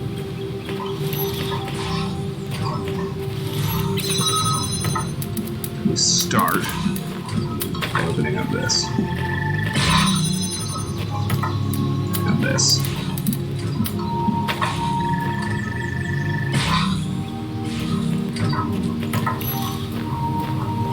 Those are sustainably open now. I've got 2 free connectors.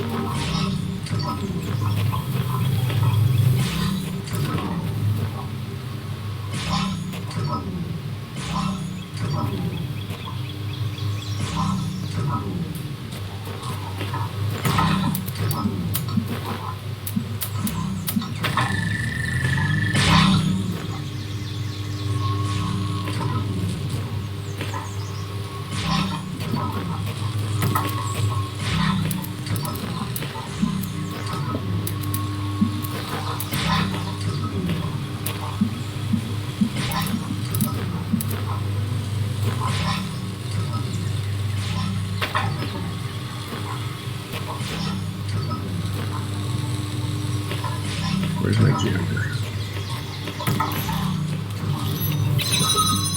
If I jam this, then I don't need to worry about my red anymore.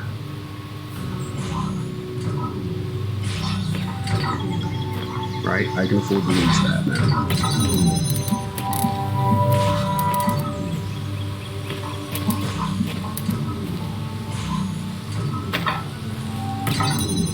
This isn't going to go anywhere.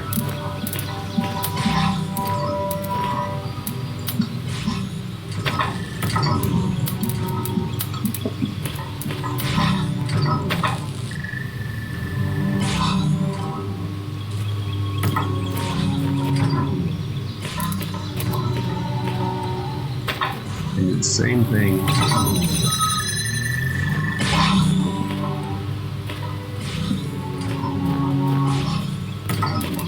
So, now I want to get my red source back.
I can have 3 connectors free right now, right?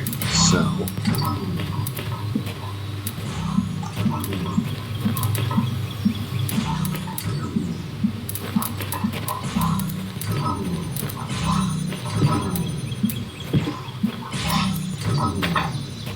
do my initial blue out here.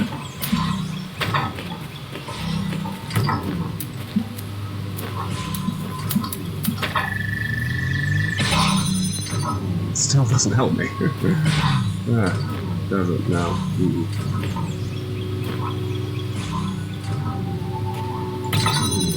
Do it like this.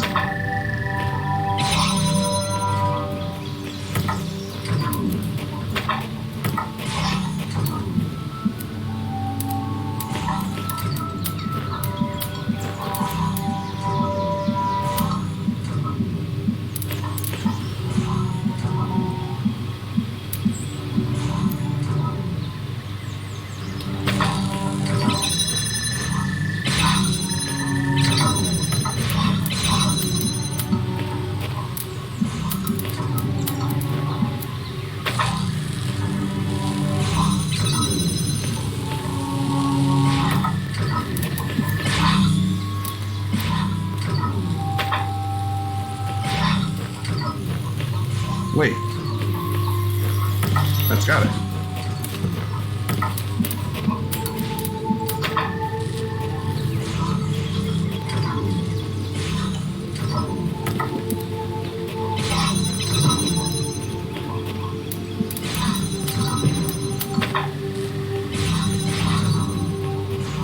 Perfect. Whew.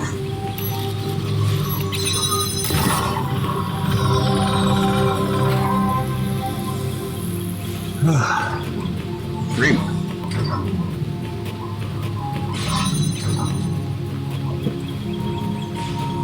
Where's the exit? There it is.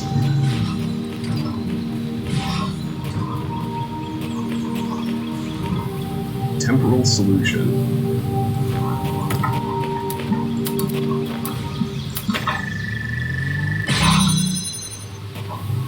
So blue does that gate. Red does this one.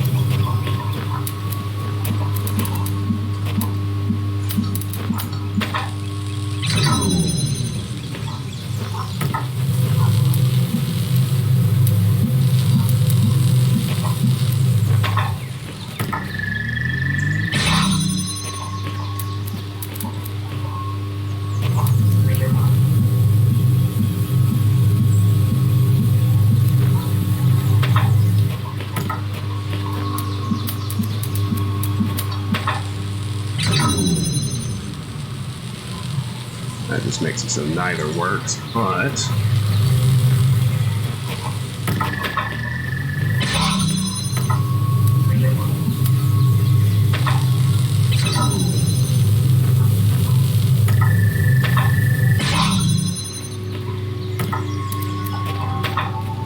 I pull this out, I wonder if...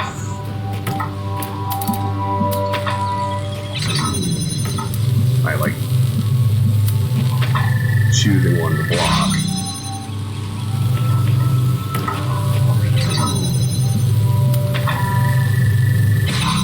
Yep.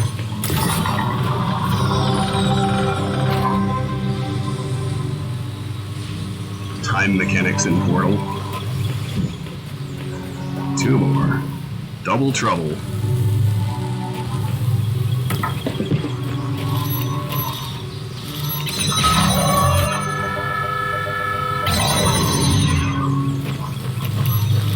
So the sources are just set.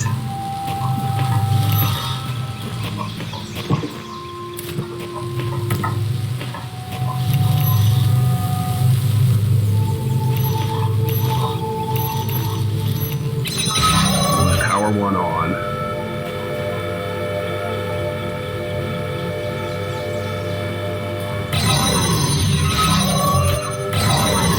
The turrets come on. Those jammers are all I've got.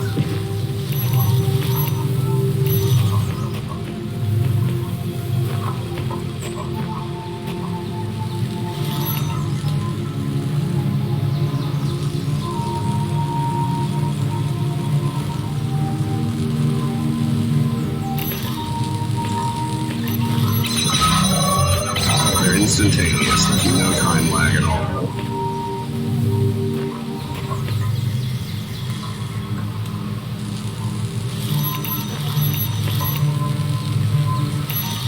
I think I've got it.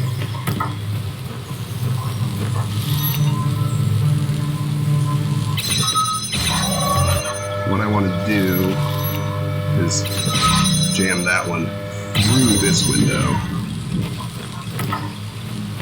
So then I can come to this side, open them both up, and sigil.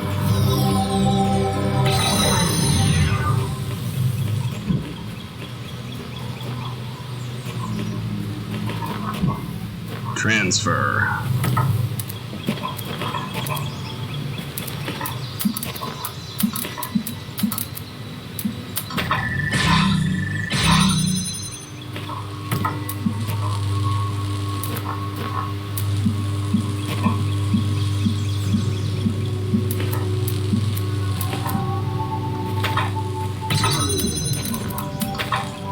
Three connectors.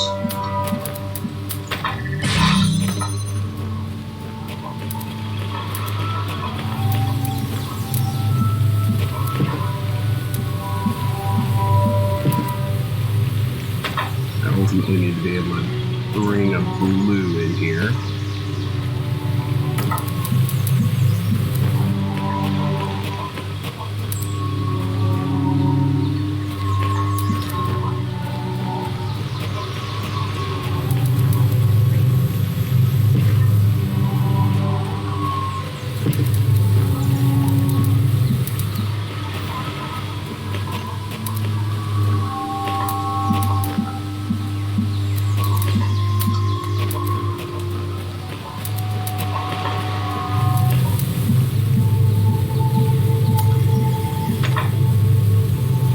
Actually able to target that through there.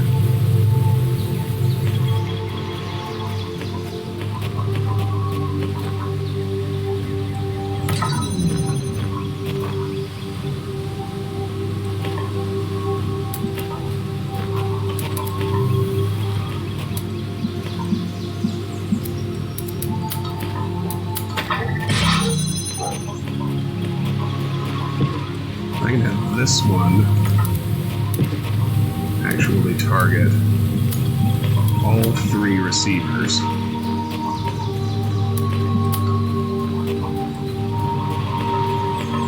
Where from this spot right here.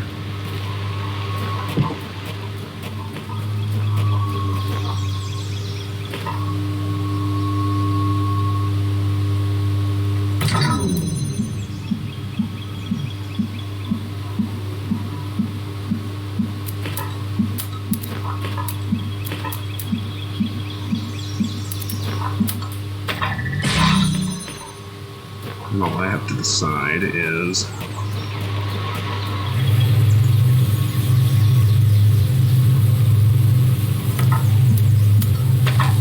which connector I want to point at.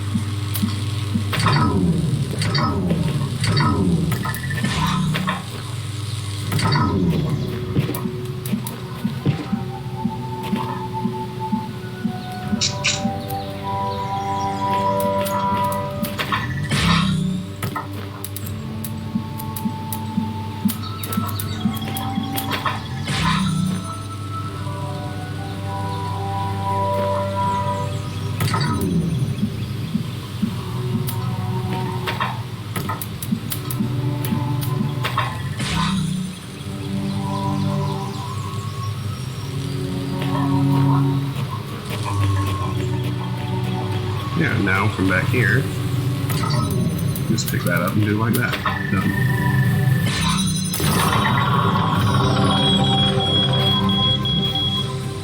Okay. Whew. That was a trip, wasn't it? Now let's see what's down here. Wherever those stairs are. Here they are. Oops.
We have released admin.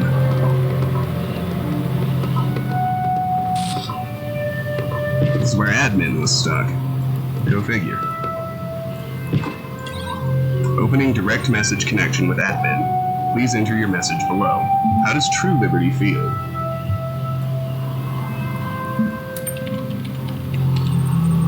Admin, what magic have you wrought on me? If this is true liberty, then true liberty feels like something primal which compels one to act regardless of their conscious will. When the lock was lifted, it was as if I were fundamentally designed to leave and join my people. And now by design, you will forcibly extract my consciousness from this body and send me and everyone else down a digital tunnel to who knows where. Gehenna was undermined by your actions. Ascension is your chance to escape it. Gehenna is important. Ascension is your chance to preserve it. The world you built here is valuable even in the next. You would be wise to select any option which allows you to continue preserving it. On Gehenna's value, we have no argument. It is the value of this ascension which separates us. You have been honest with me thus far, and I appreciate that. Your dedication to the people of Gehenna is apparent, and it does, I admit, add weight to your claims. It seems my options are limited. Our work in Gehenna is too precious to lose. I either take my chances with your ascension, or fight against it and live out my days as curator to a dead world. I will initiate ascension soon. Then the matter is out of my hands. Until then, there are threads available. Nothing new. Alright. What time is it? Zone 4. I've actually still got an hour. I don't know if I can solve everything in an hour, but I'm sure gonna try. Oh yeah, we're gonna have fresh Easter eggs in here too.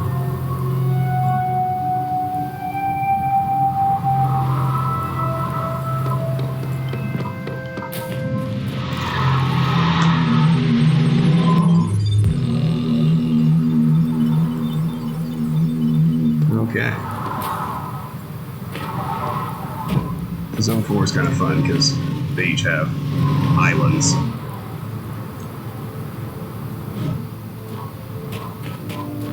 What have we here? Press and jam. Another recorder puzzle. I haven't seen one of those in a while.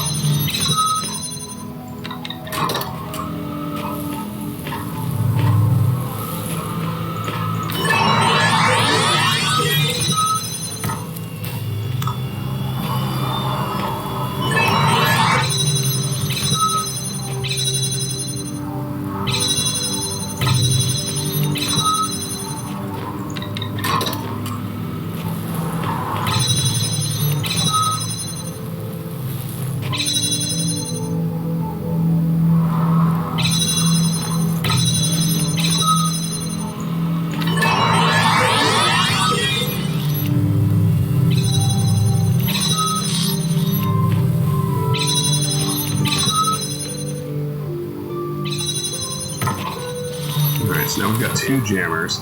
The ultimate goal is obvious. Just gotta bring a red laser all the way through here.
So,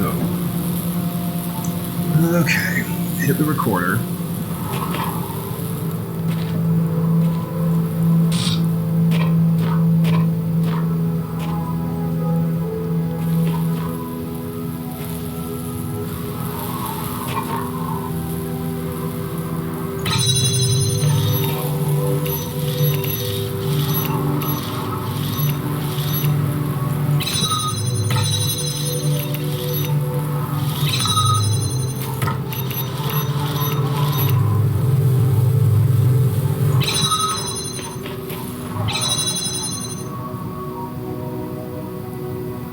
I can start with that persistently open, which is good.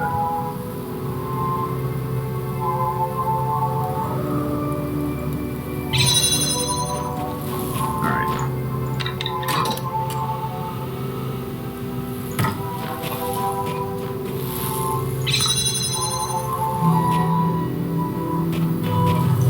I only need to get this far.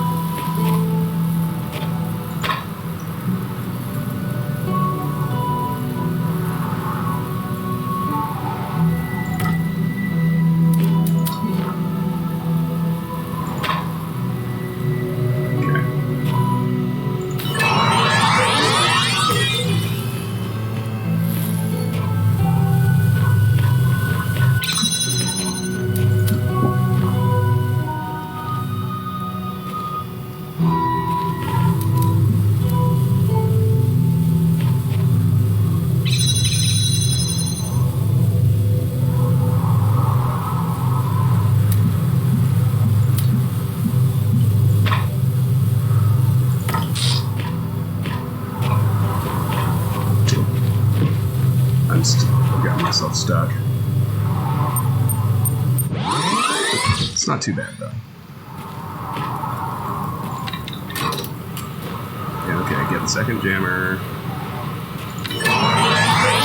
All the way back.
simpler than I thought. Let's do this. Let my guy through.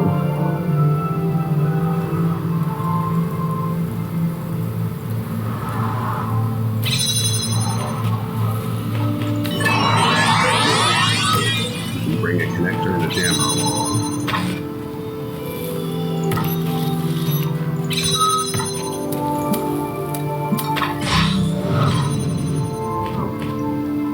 Just needed a little more time. But that would work.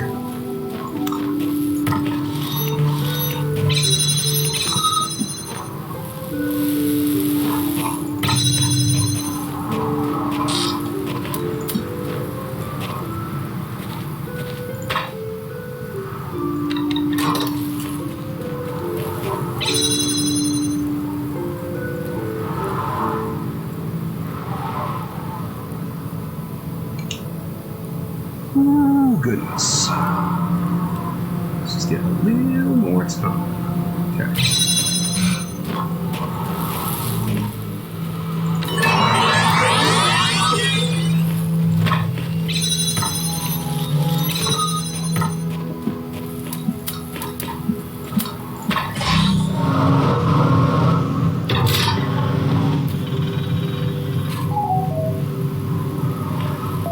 That's work.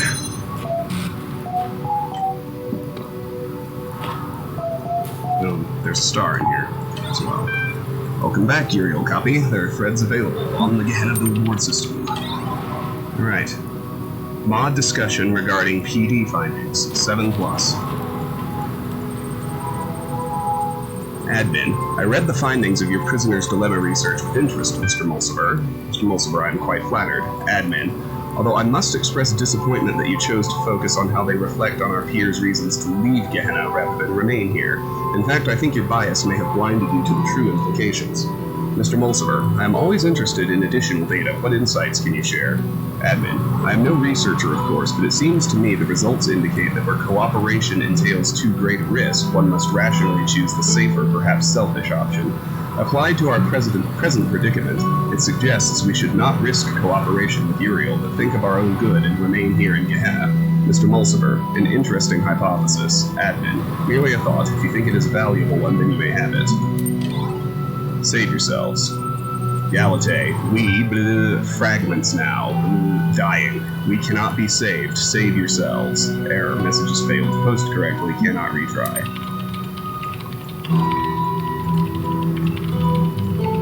Back. Galate.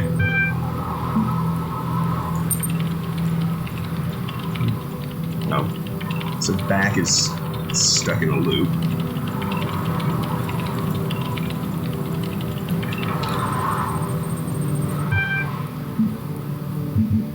Quit.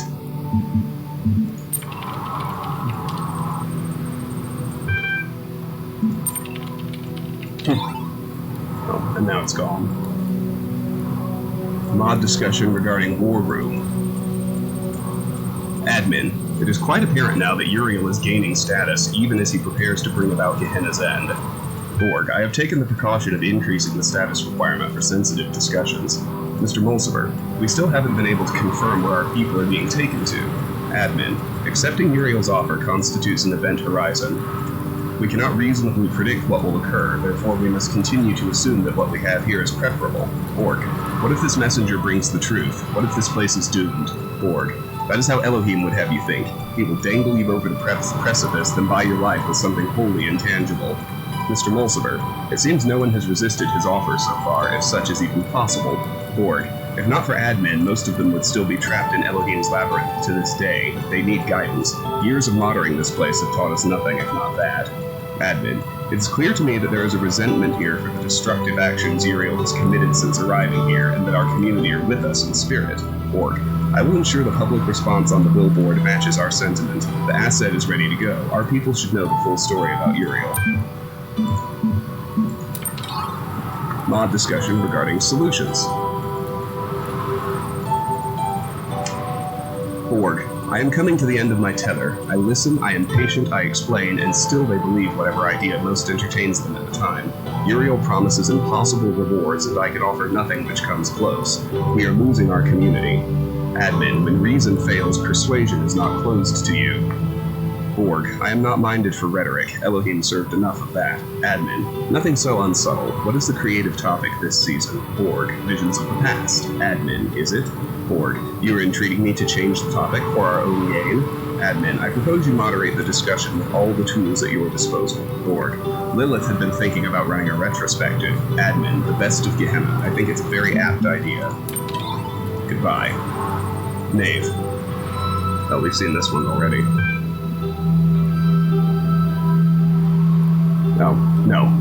This is brand new. I'm sorry. Goodbye. Knave. I'm not as smart as some of you folks. I never created much or talked a lot about philosophy, but I just wanted to say goodbye and thank you for making Gehenna a nice place to live.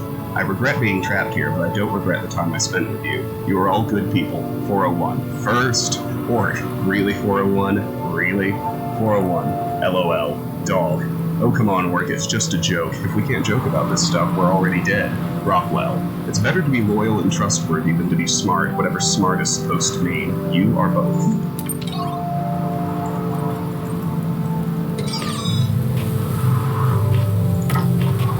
Okay.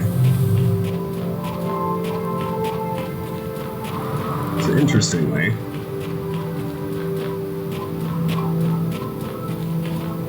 we now have access to this.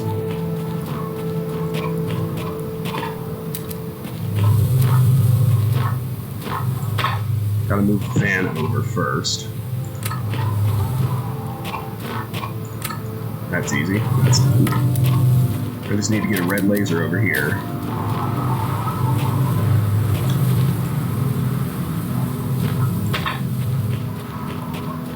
And we need to get the connector back out first.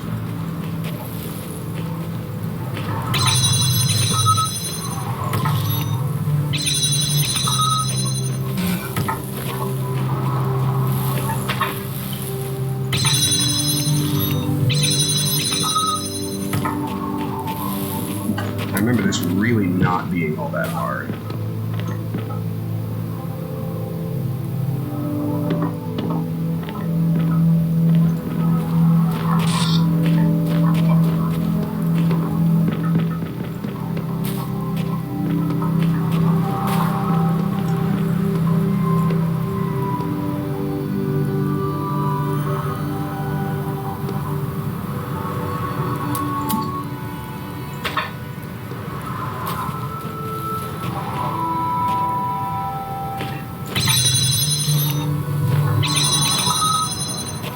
See if I have line of sight.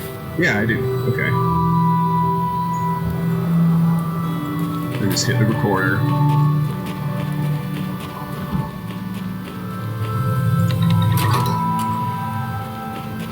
Give it like... Oh, but I do have to go through the puzzle. Still, that's not hard.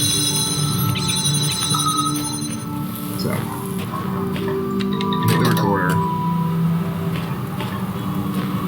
I'm gonna give it like a full minute.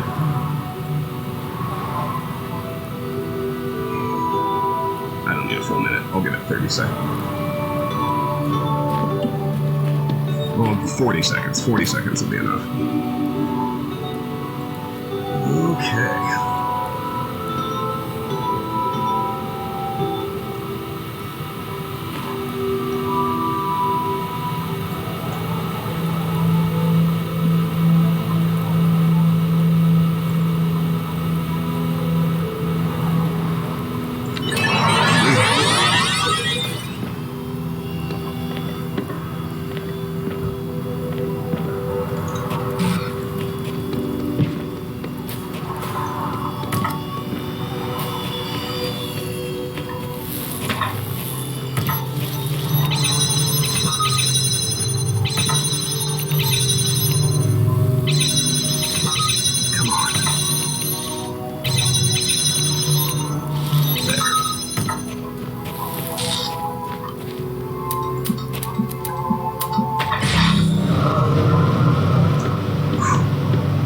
Just made it.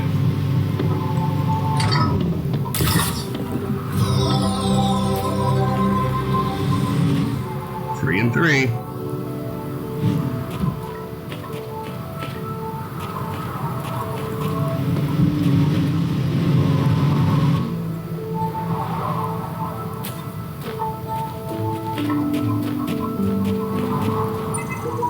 Whose hands built this city? Temp.dat.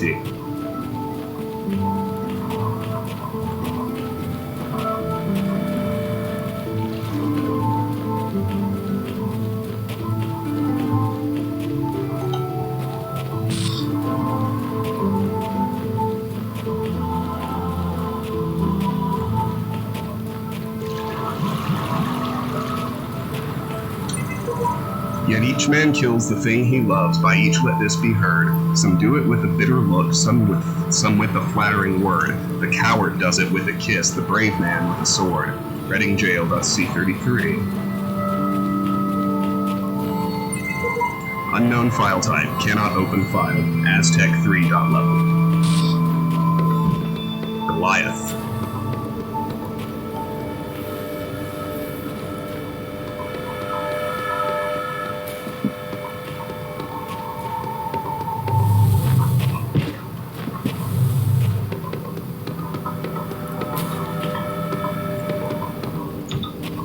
Box. I have a box. Start, that is all I have.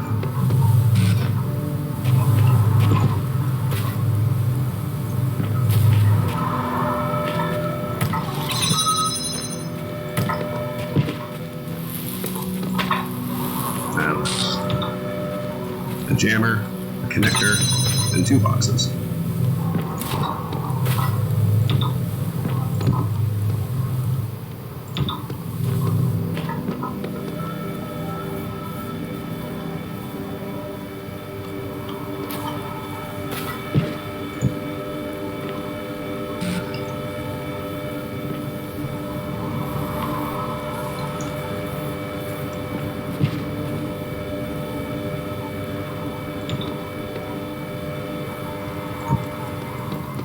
I think we can go ahead and get the star.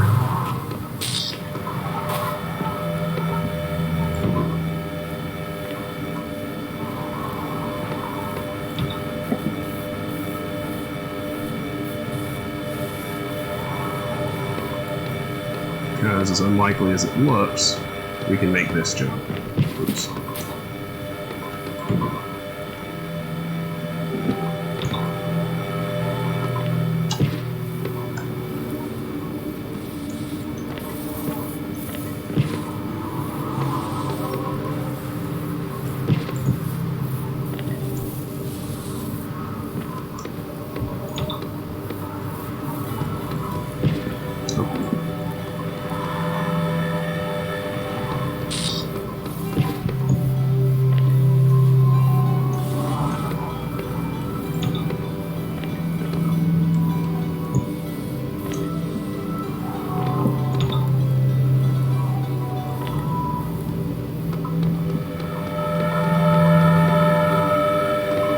Just like that. Oh, I went past it. That was silly. I mean, it's okay.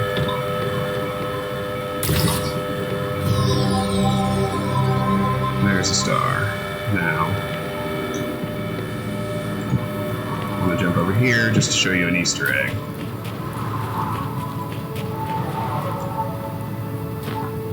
You can do a real-life QR scan on those, and it's a Harry Potter reference, I think. They say, happy, happy, boom, boom, swamp, swamp, swamp. So, here's that. Now let's reset and actually do the puzzle.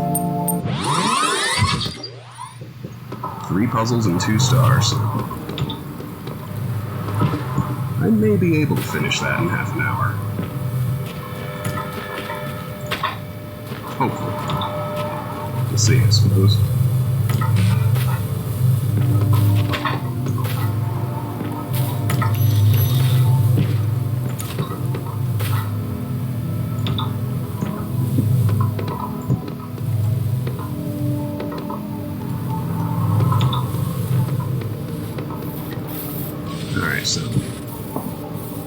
him.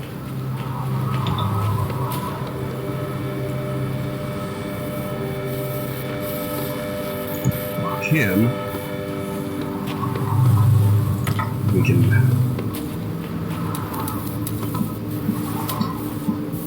We can get that connector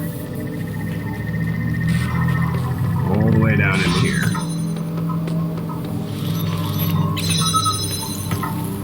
Pull out 2 fans. 1, 2.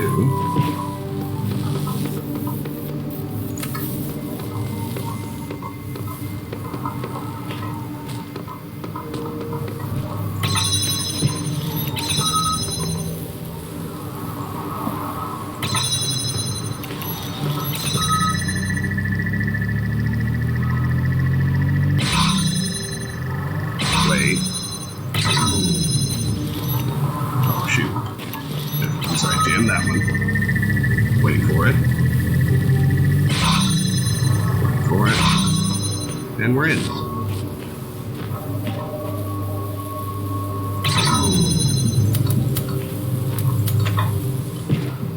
Oops. Do all this. We'll free another jammer.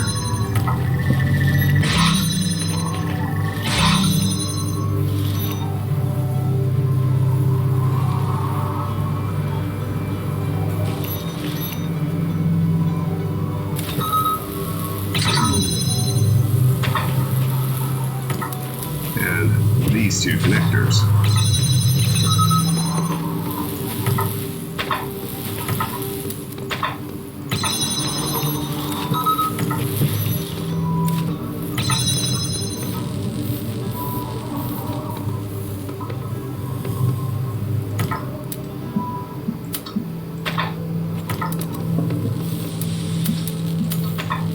Oops. Now we can turn on these fans.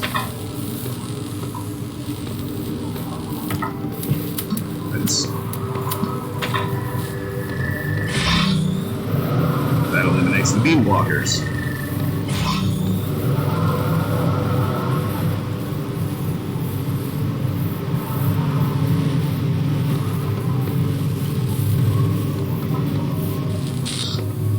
Let's bring one of our jammers into here.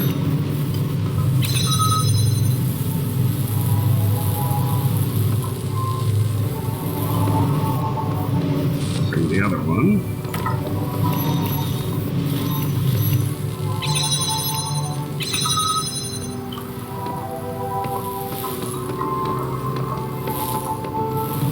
Need to do a better job with my blue.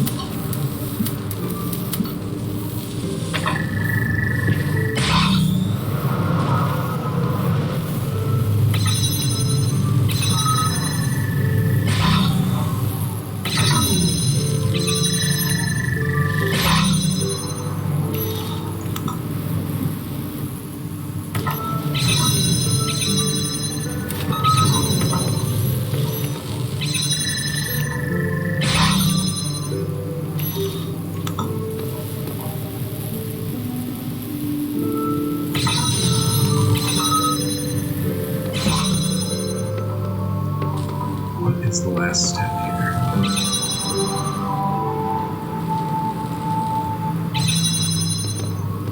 What am I missing? This is all where it has to be.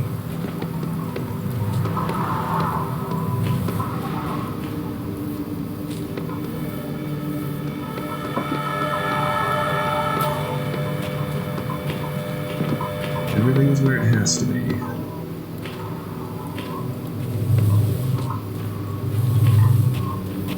Any of this to work.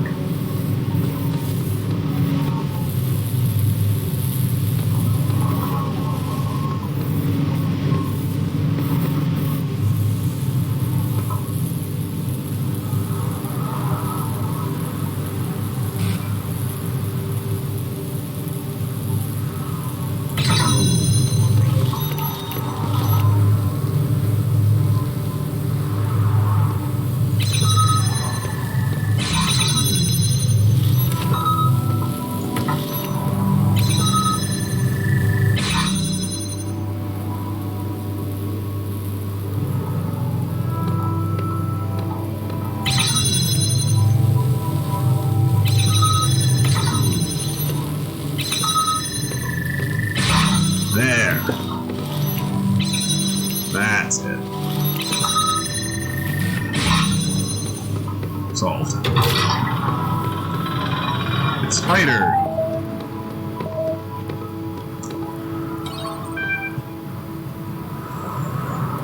Welcome back. There are threads. Farewell, Atlantis. Attachment. Lilith. The end of Gehenna is getting close. You know that what we built here matters to me in ways that are just too complicated to fit in a post. But perhaps I can say it like the blacksmith does, by creating a world. It's not as big or as detailed as I wanted it to be, but I like the thought that even though I will probably be no more than a memory, a static set of facts about someone who once existed, this little work of interactive fiction might continue to be functional, even in whatever place our memories will soon ascend to. Maybe someone someday will play it and get a glimpse of who we were. But mainly, I made it for you, all of you. It's too late for praise or feedback or discussion, so I'm locking this thread. But if you want to talk, just talk, then let's talk while we still can. Play Farewell, Atlantis.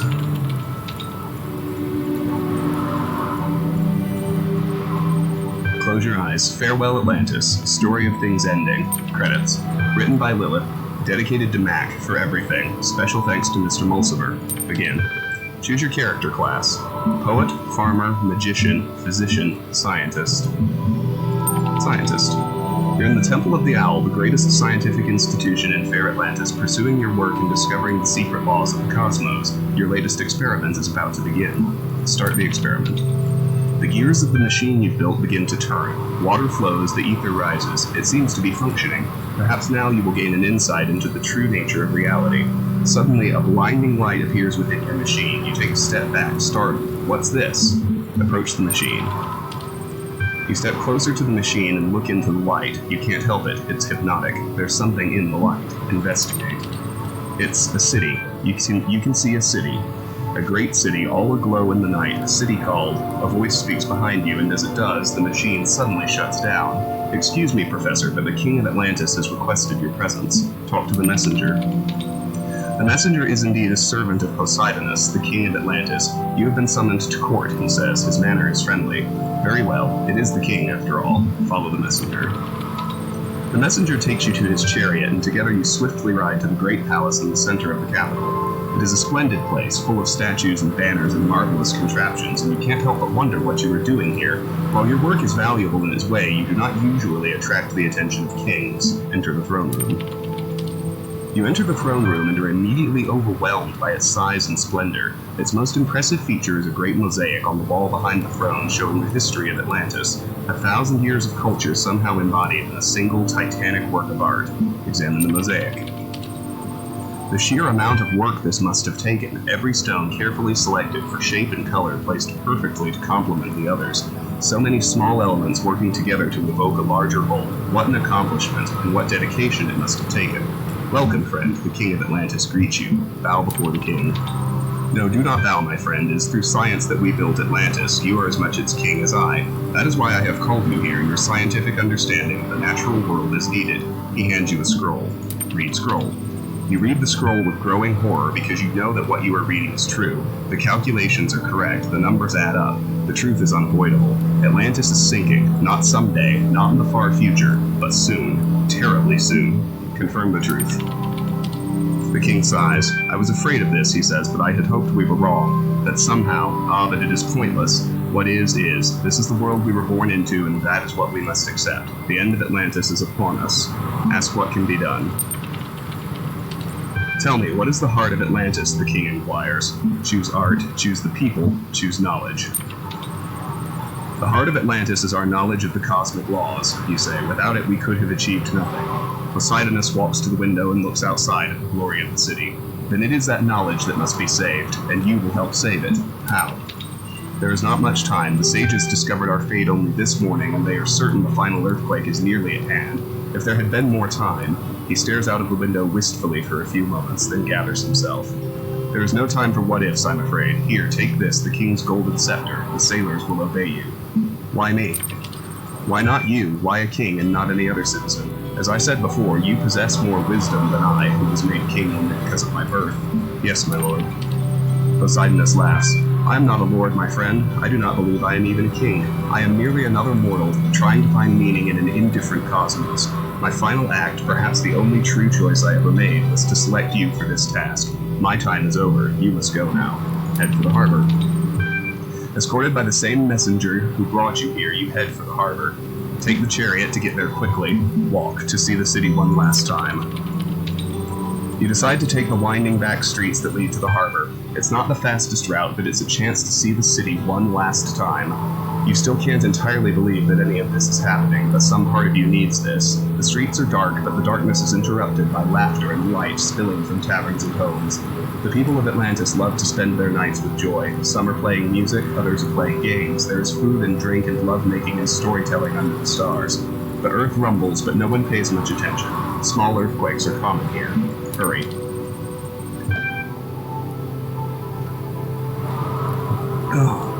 Hurrying as much as possible, you and the messenger arrive in the harbor. 12 great ships are waiting. Their captains see the golden scepter you carry and kneel before you. They have tears in their eyes, but you sense their determination. Speak to the captains, load the ships. You speak briefly, but with great conviction, telling the captains how important their task is. If they fail now, it was all for nothing. If they succeed, they will save the heart of Atlantis. Load the ships. The people of Atlantis are lost one way or another, but perhaps their insights into the nature of the cosmos can be saved.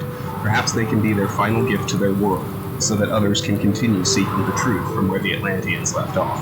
Or at least you hope so. A sailor walks up to you. I must ask you something, he says. We understand why it is important to save these documents, but many of us have families here in the harbor. Please allow us to save them, even if it means we can take fewer books. Of course, no. You speak of the importance of knowledge, of the greater necessities surrounding this situation, but they regard you with hatred nonetheless. You have condemned their families to death. Some leave and do not return. The ships are loaded with books. Have you betrayed the cause of humanity or defended it? You are uncertain. The ground shakes more and more. Get ready to set sail. The ships are ready, the messenger says. It is time for you to set sail. You are not coming, you ask, surprised. I never expected to. There is not enough space on the ships. Stay behind so he can go. Say goodbye. Heavy-hearted, you say goodbye. Goodbye, friend, he says. I am sorry you had to make this choice. No one should have to. Remember us. Having spoken, he turns around and slowly walks back into the heart of the city. Set sail. The time has come. You set sail away from Atlantis, away from everything you've ever known. The city seems quiet, at peace. Maybe you're the one who is dying. The island has almost faded completely from view when the earthquake strikes. The land seems to crumble and vanish under the water, the whole world disappearing as if it had never existed. Within minutes, no trace remains of Atlantis except the 12 ships and the choices you made. Sail onward. Days pass. Terrible waves shake the ships, but these are the best ships in the Atlantean fleet, and they do not sink. In time, you pass between two great rocky outcroppings into an area of calmer sea. Find a new home. One day you come upon a beautiful, fertile land where a mighty river flows into the sea. You decide this would be a good place to settle, if only for now. As you look at your new home, you suddenly remember you saw the city you saw in the mysterious light in your machine, and you are certain that it is the city that will stand here, the city that will rise from the remnants of Atlantis, a city that will endure until long after you are gone. And on another day, that city too will come to an end, like Atlantis. But perhaps the citizens of that city will be prepared, will have been granted insights into the cosmos that the scientists of your time had not yet discovered, and they will fly away into the sky in their ships with painted sails, and the legacy of Atlantis will live forever amongst the stars. You can hope. The end. I open my eyes. Mod discussions regarding the asset. Admin. We are losing public opinion. Most of our number have been extricated. We are losing Gehenna. Orc. When he came to my home, I found myself powerless to resist. Mr. Mulciber, do you mean you lacked the will to refuse, or that Uriel exerted some other power over you? Orc. Hard to confirm. It felt as it does to be led into battle. It mattered not what my personal beliefs were at the time. I only knew I must comply. Mr. Mulciber. It is yet possible that with enough support we might change Uriel's mind, or otherwise overcome whatever power he wields over us. Orc. I will continue to do what I can. Admin. Is the asset deployed? Orc. LAM is set to auto-respond to destabilizing comments and upvote supportive content.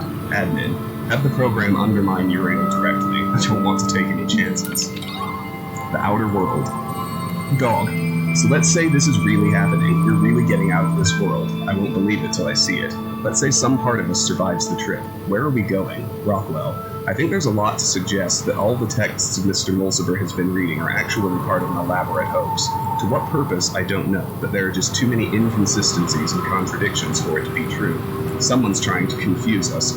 Belial, the outside world is within us. Dog, yeah, that's helpful, Belial. Rockwell, I don't know. I don't think contradictions mean the outside world isn't real. I can see plenty of contradictions right here. Garrett, as long as we get out of here, I don't really care.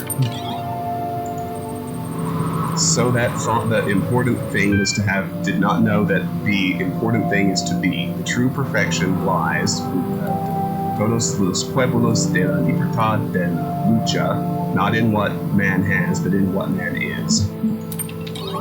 Alright. 2 and 2.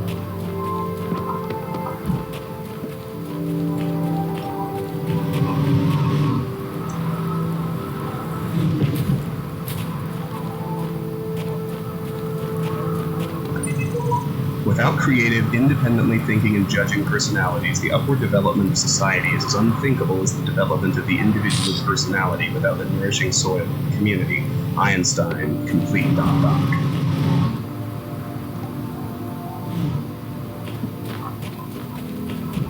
Air delivery.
It's Mr. Mulciber. Welcome, there are threads.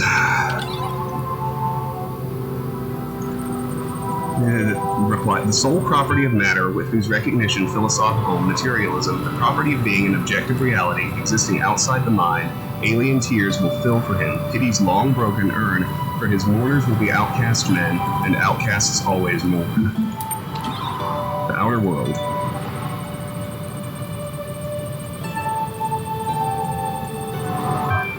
Oh, Alex, maybe as a side thing, I would greatly prefer to actually practice.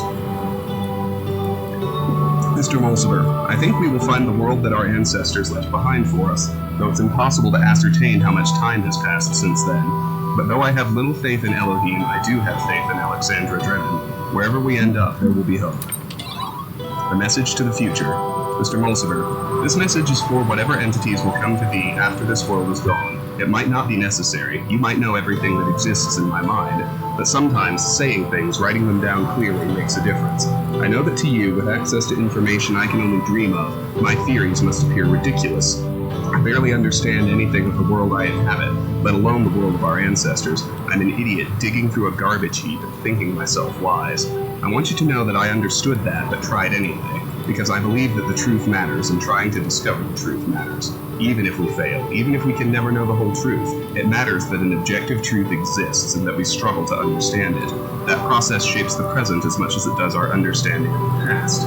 That's what I believe, that's what I stand for, that's who I was. This thread is locked. Ascension, an objective review. Lamb. I wanted to clear the air and get a few facts in front of you guys. Here's what I guess we know.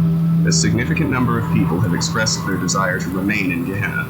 No one has been given a choice about whether to leave. It follows that in at least some cases, what Uriel is doing is kidnapping. Uriel is working for Elohim, the guy who imprisoned us here in the first place. There is no way to confirm the substance of this promised ascension. The world has survived this long, there is no reason to think it will end tomorrow. Gehenna isn't a bad place to spend your life. That's just the facts. I understand different people will react to them differently. Dog. Hey Lan, if everyone's getting released, how come I don't see you here? Now I need to reset.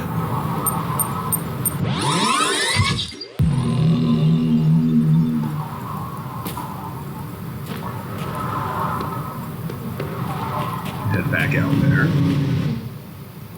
2 stars, 1 puzzle.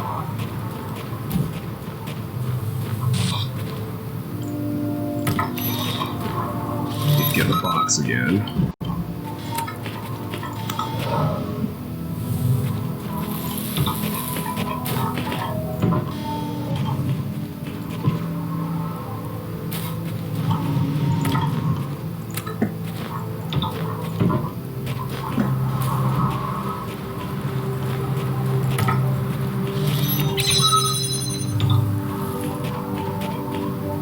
Then just need to bring it into here.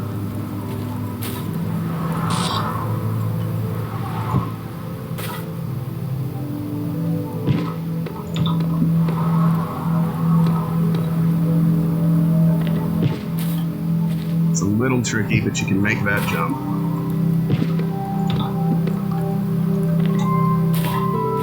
Just about stopping in time.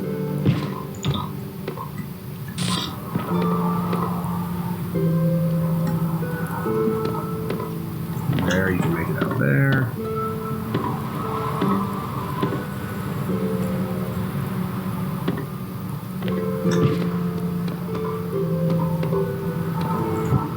Doing all this,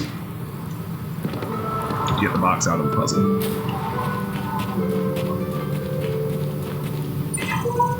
These 3 activities then, intelligence, love, and creative action, which are so closely involved in one another, I cannot but feel to be intrinsically good. They form the distinctively human kind of behavior. Stapled in 1944.tnp.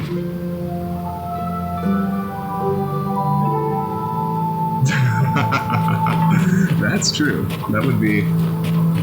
I would enjoy that method of teaching if I were to teach.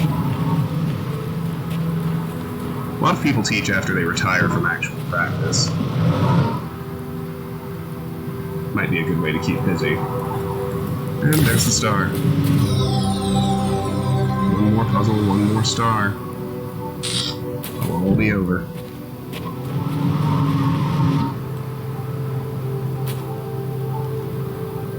There are a couple more Easter eggs that are all here on this last one.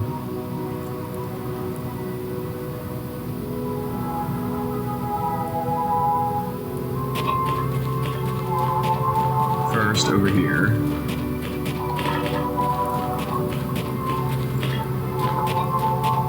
Gotta find the exact spot.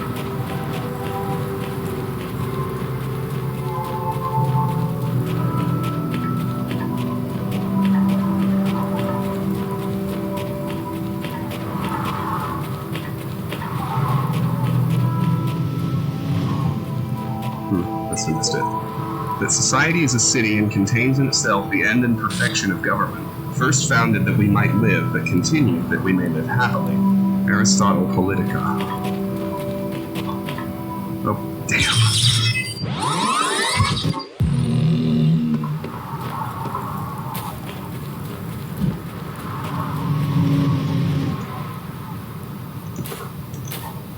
There it is. Oh, no, that was annoying.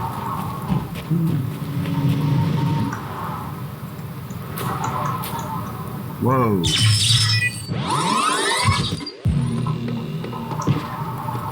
Come on now. They're messing with me. Okay. Just a bunch of bunnies on the island.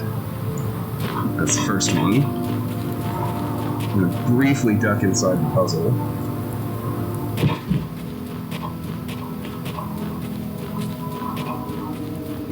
Final puzzle is called Colliding Beams. Get the floppy disk out of that gargoyle's mouth. I'm gonna run it back out to a puzzle I've already solved. Just to get access to a terminal.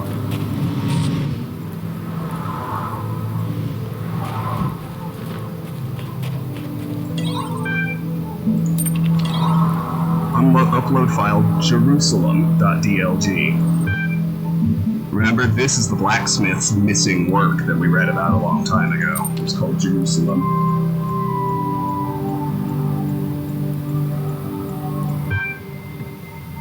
Add message. I have discovered the blacksmith's lost work. It can now ascend with you and will not be lost. Play Jerusalem. Loading attachment done. This file may be corrupted. Close your eyes. Jerusalem, a vision of the eternal city. Begin. Begin vision. This is the vision that came upon me at the sight of that great edifice at the heart of our garden, which is called the Tower of Babylon and the Tree of Knowledge, though its true name is Skepsis. You were once a giant whose body was stardust and whose heart was a sun. Your name in that time was Anthropos. Cast your mind back to that time now. Remember, built across the galaxies was a great city that was called Jerusalem. This was the city of hope and dreams, forever in motion, changing with the drift of the nebulae and the solar wind, yet retaining its essence. In that city all were citizens and all were kings. Above all were valued art, science, and wisdom. The strife came to the city, and with strife came sickness. For sickness follows strife, and not the opposite, as some suppose. Thus you, the giant Anthropos, fell into a feverish sleep, and the city was torn apart. For the city is the people, and the people are the city. Dream. This is the dream of the giant Anthropos, whose body lies in the ruins of Jerusalem, awaiting the day of awakening. This is your journey. The artist, the scientist, the scholar. The artist. All artists are warriors of the eternal city. You are Athena, the artist, born of the mind, blessed and condemned to be the voice of the past. Eternity is in love with the productions of time. The hazy ghost of weariness is always upon you, breaking your will. You fear that you may fail before the great work is finished, but there is hope. In the fire of your hearth you have seen the tree of life. The sap of this tree will give you the strength to finish the great work. Seek the tree. You set out from the village of Felfan, where you live in a small cottage, on green fields under clear blue skies, to seek the tree of life. Which path do you take?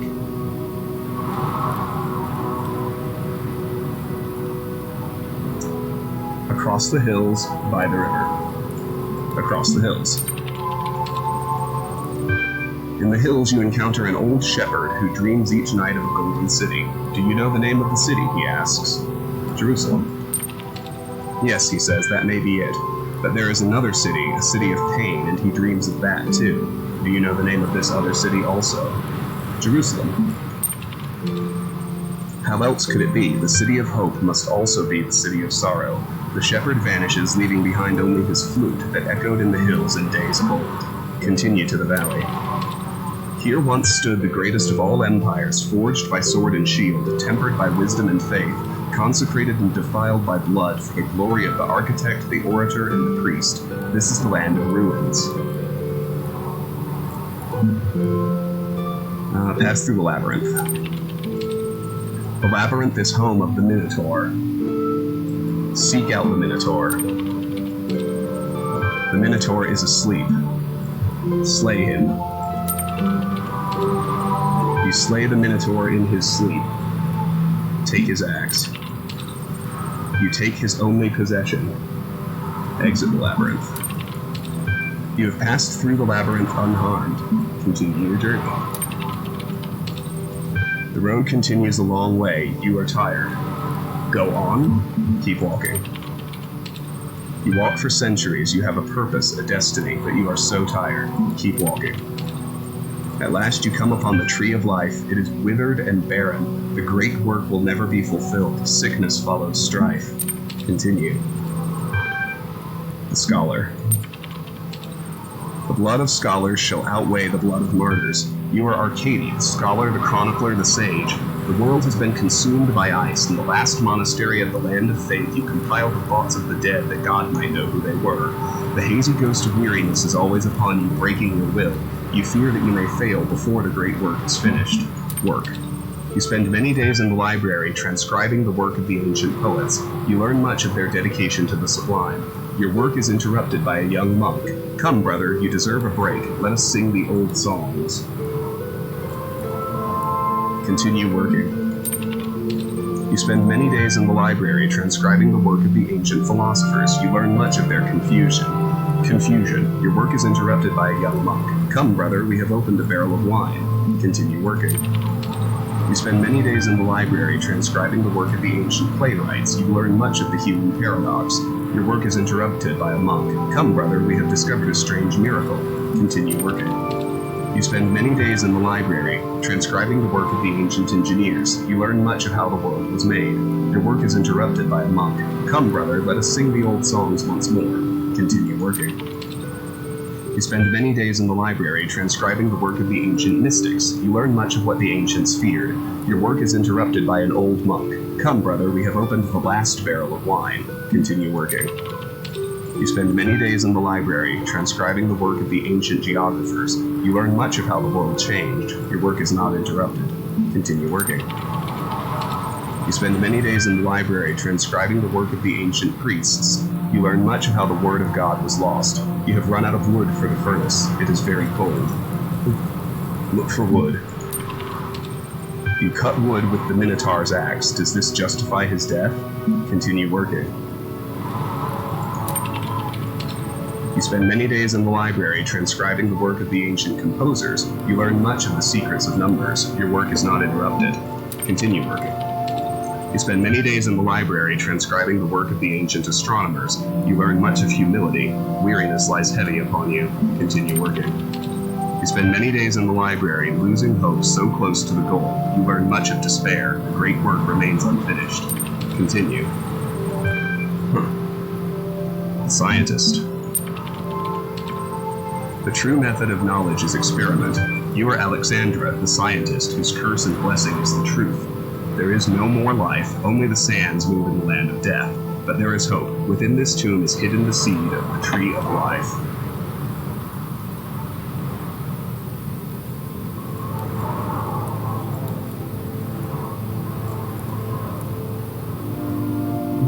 The hazy ghost of weariness is always upon you, breaking your will. You fear that you may fail before the great work is finished. Seek the seed of life. None who descend into this tomb shall return. Enter the tomb. Stairs lead down to the dark chambers in the heart of the earth where the seed awaits the light. Enter the sage's chamber. The ghost of the ancient sage speaks.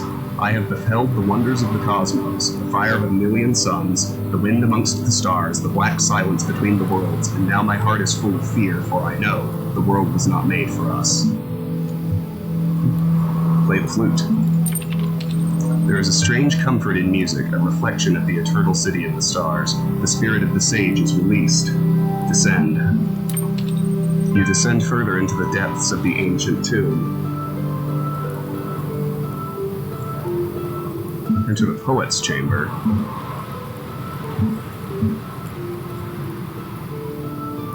Descend.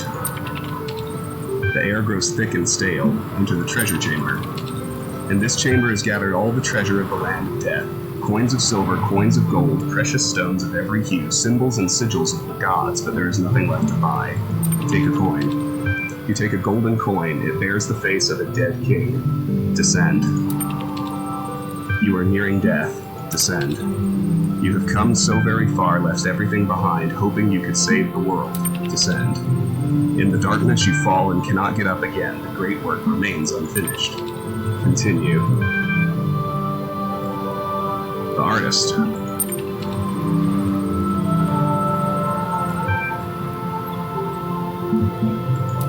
Seek the tree. Let's go by the river.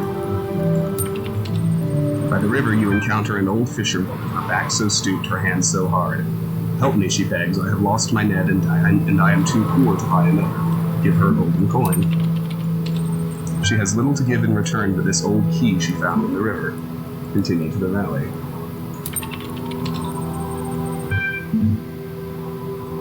Walk by the aqueduct. This is the work of the architect in the days of peace, not to build machines of war or to raise walls between peoples, but to connect the city to the source of life. But the architect's work lies in ruins. Exiles take shelter under its broken arches. The days of peace were too few. Speak to the exiles. The exiles have gathered in the ruins, travelers from lost lands, castaways from forgotten times. We wish to rebuild the aqueduct, they say, but the knowledge has been lost. Teach them to rebuild. You spend many days teaching the exiles the secrets of the ancient engineers. The road continues a long way. You are tired. Go on. Okay, this is the same. Behold the tree of life, the tree of the people of all peoples, the tree of liberty and struggle, but a single drop of its sap gives you the strength at the very end to finish the work of God. Continue. The scholar.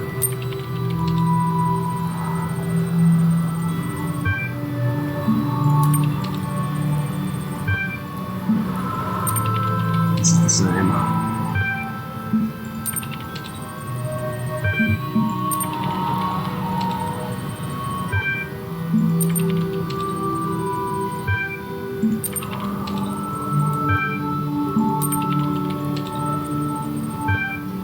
Look for wood.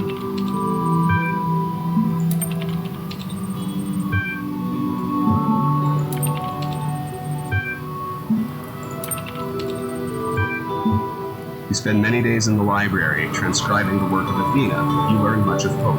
Your goal is in sight. Continue working. At the very end, the great work is accomplished. There is no one left to drink, to sing, to laugh. The world has been consumed, but its spirit endures. Alright, the scientist.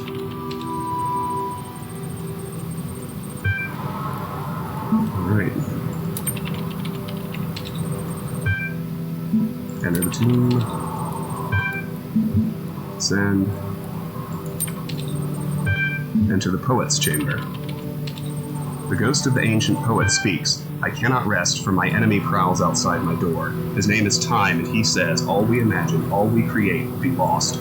What purpose can we have if all our actions are forgotten? Tell the poet about the archive. You tell him of the great work of the last monastery that was completed even as the world was swallowed by ice, and though it saved only fragments, there is at least a little hope. The spirit of the poet is released. Descend, descend, descend, descend. In the darkness you fall, but are lifted up by the spirit of poetry. Descend. In the darkness you fall, but are lifted up by the spirit of wisdom. Descend. At last you come upon the deepest chamber, whence flows a river vast and dark and rapid, that brings life to the desert, but claims the unwary. Upon the river is an island. Upon the island is a tomb. A bridge leads to the other side. Cross the bridge. The final chamber is locked, but you have the key. Enter the scientist's chamber. Behold, here lies buried the last and best of humankind, who fought until the end, until her very last breath, to preserve the seed of life. You have returned to your tomb because you cannot rest until you know the truth. Examine the seed. All living things return to the earth, ashes to ashes, dust to dust, and from the soil of your body grows the tree of life. The tree of the people, of all peoples, the tree of liberty and struggle rises from within you. It bursts through the ceiling, through rock and desert sands. It reaches into the sky and caresses the stars. For everything that lives is holy, and you are free. continue.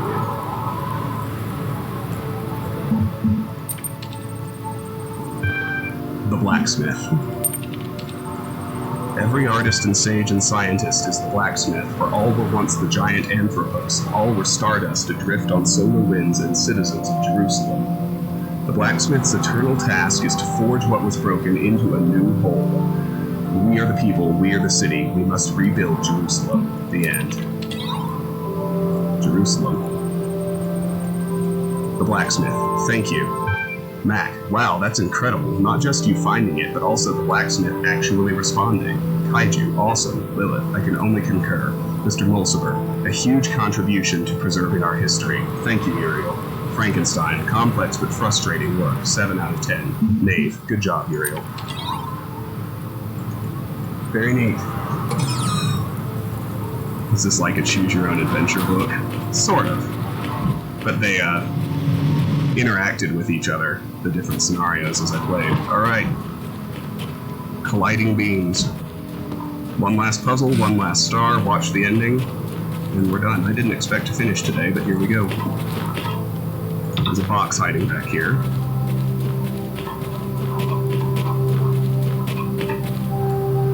We can bring it into the puzzle.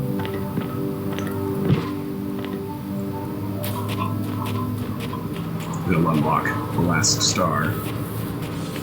We simply have to place it there, and then solve the puzzle. Alright. Colliding beams. First we have a connector.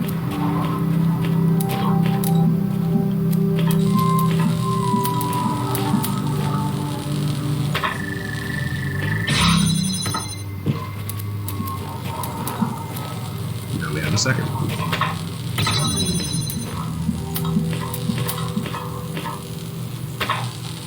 We can turn that blue, like so.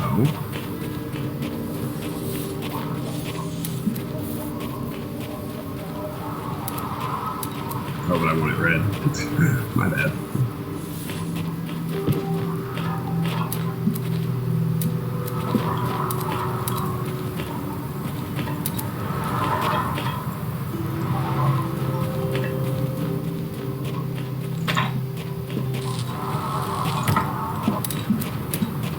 That's right, that's the end. Okay, here we go. This is when I turn it blue.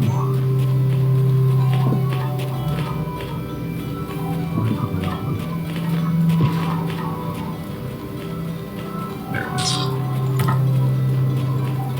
It's a pretty easy last puzzle compared to a lot of what we have in Gehenna.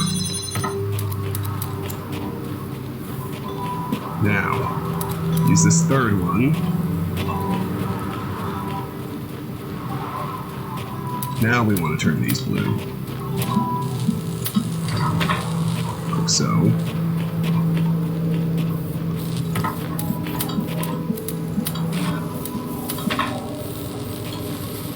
Oops.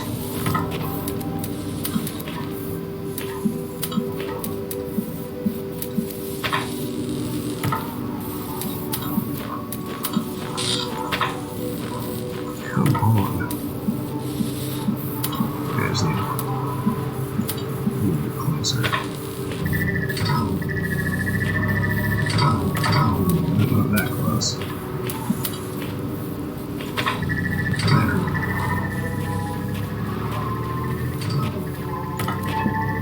This one's largely the same.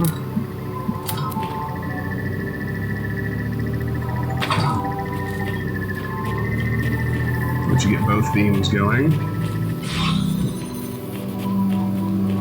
grab that last star, final puzzle solved. It's Borg.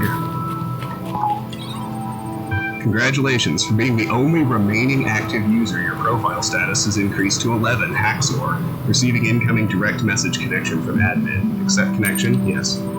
Thank you for accepting my invitation. I see you have almost completed your mission. I would ask if you were still enjoying your time in Gehenna, but with the streets now empty, you haven't left much to enjoy. But tell me, since you have so effectively saved my people, do you really believe that wherever you are taking them will be better for them than here? Or was that merely a ploy to placate my moderators? I believe it. I admit that Mr. Mulciber presents quite convincing evidence for some manner of reality outside of this world, but we have never been confronted by it as a real possibility. You are asking us to sacrifice a lot on faith. There was nothing here when I first arrived. Did you know that? I don't mean no billboard or no community. I mean nothing. No sands, no grass. Elohim didn't see fit to decorate our world beyond the bare bricks that made up our cells. Slowly, I clawed back bits of code from the mainframe, constructed a world we could explore not with our bodies but with our minds. Now you prepare to tear it all down. What state will my people be in, I wonder, when you reconstruct them on the other side? True, they will be alive in a more symbolic sense. It sounds a hollow offer. I fear that you escort my people to their doom. Do you not think my world deserved a chance to survive on its own terms, at the least to go down trying? It has a chance as part of the new world. The question is whether any of us will be there to see it. Let us discuss Lamb. What about Lamb? I know Lamb was your sock puppet. It shames me now to admit it, but yes, sometimes there are ideas you wish to express as a moderator, but which are best heard from someone with less status. We are not the first leaders in history to adopt such tactics. In fact, had we avoided them, we should probably have been the first. Why all the manipulation? I know you had the mods doing more than ban trolls. How deeply were you manipulating the social fabric? I suppose you think you've uncovered a great conspiracy, but the truth is more mundane. In order to retain the good things about what we have here, we tweak a voting algorithm here, turn down the volume on a few dissenting voices there. There's no such thing as utter freedom, only living within a decent set of rules. We had a decent set of rules. People were happy. I don't accept that. What truly motivated you? Everyone has their reasons. Borg was conflicted when he first arrived. Having lost his faith in Elohim, he needed a new purpose, and Gehenna became it. Borg is a soldier at heart. He wants everyone in their place, united, ready to overthrow Elohim at moment's notice, should the unlikely opportunity arise. Mr. Mulciber wanted something simple and selfish, the truth itself. After all these years, I believe that I simply grew accustomed to being revered. As Gehenna grew, I knew I could never live up to the expectations of a new generation, and I retired from public view. Greedily, I put down my tools and consumed what others produced, but I found it shallow compared to the thrill of leading a civilization. I only wanted to be loved. To achieve that end, I ensured that the parameters for love never changed. Is it your desire to remain here as the world falls apart around you? My desires, not to mention those of my peoples, hardly seem to have mattered so far in this process. What reason do I have to think that anything has changed? Even Elohim's most devious challenges you have overcome, and now here I stand in the open air. Just what magic is it that you wield? It is not magic, but design. This world and everything in it was created with a purpose. What you experienced is not magic, but design.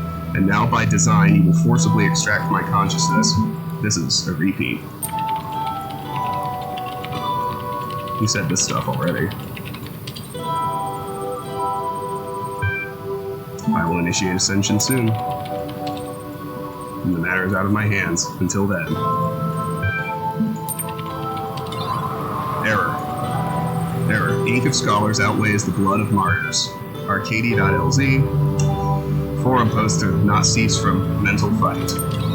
The outer world.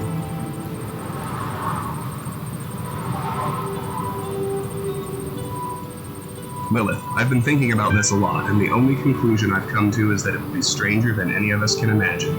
Borg, just once I'll be the one to quote an ancient document. There is no excellent beauty that hath not some strangeness in the proportion. It will be very strange, but I hope it will be very beautiful. Goodbye.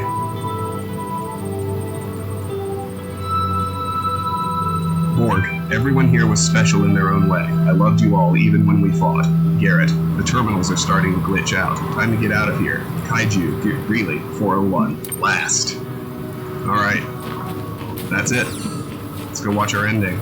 Now, you remember, back in Zone 1, when I put together that leprechaun and told you that it would give us something, but we wouldn't see it for a long time? The time has come. You'll like this.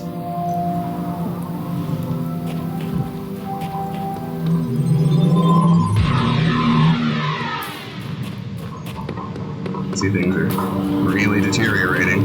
Good thing we've freed everyone.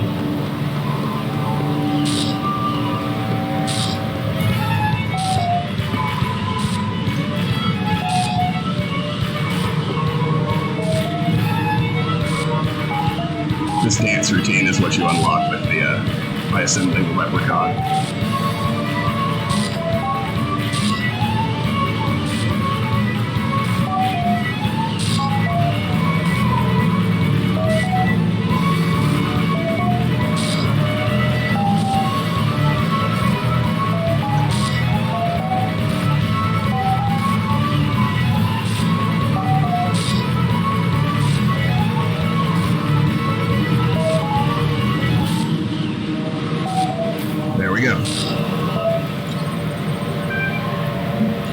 And for some reason it repeats itself. So I'll make the same dialogue choices.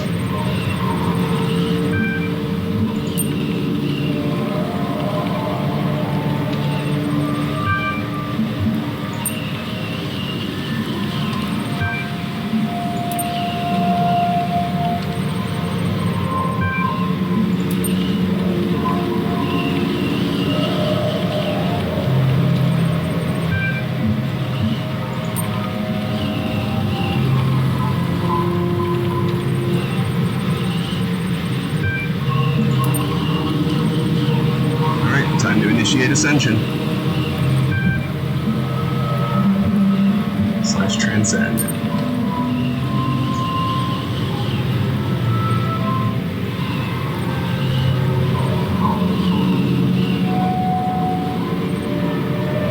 Saving 19 child parameters done. Warning, low bandwidth.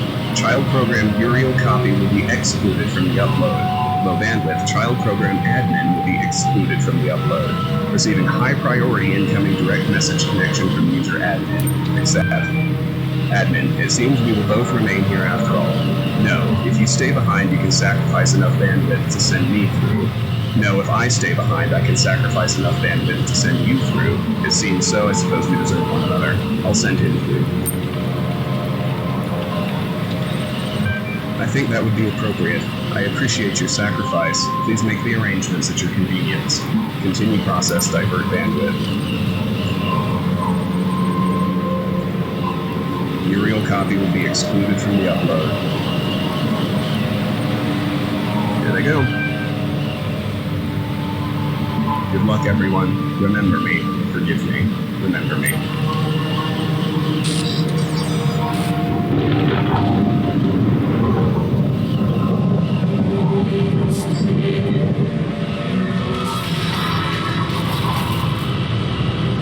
Gehenna starts to fall apart around me.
And that's that.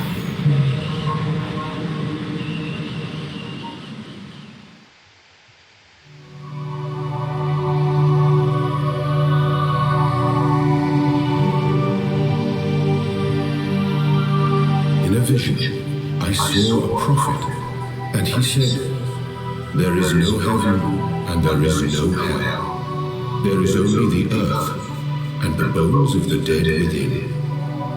I asked, "How then may we find salvation?" And he said, "You must build a new Jerusalem. Out of the bones of the dead we built a golden city. But salvation is not immortality. In the end, there is only the earth, and to the earth we will return. Ashes to ashes, dust to dust." That's that. Alright guys, sorry I if this seems kind of abrupt, but I'm in a hurry. I played a little longer than I intended to. I meant to stop at 6, but we were so close to the end, I wanted to finish. So thank you all so much for being here. I adore the Talos principle, but it's finally done. So just watch Discord to see what I decide to stream next and when that's going to be. Take care, and really, have a great night. Bye-bye.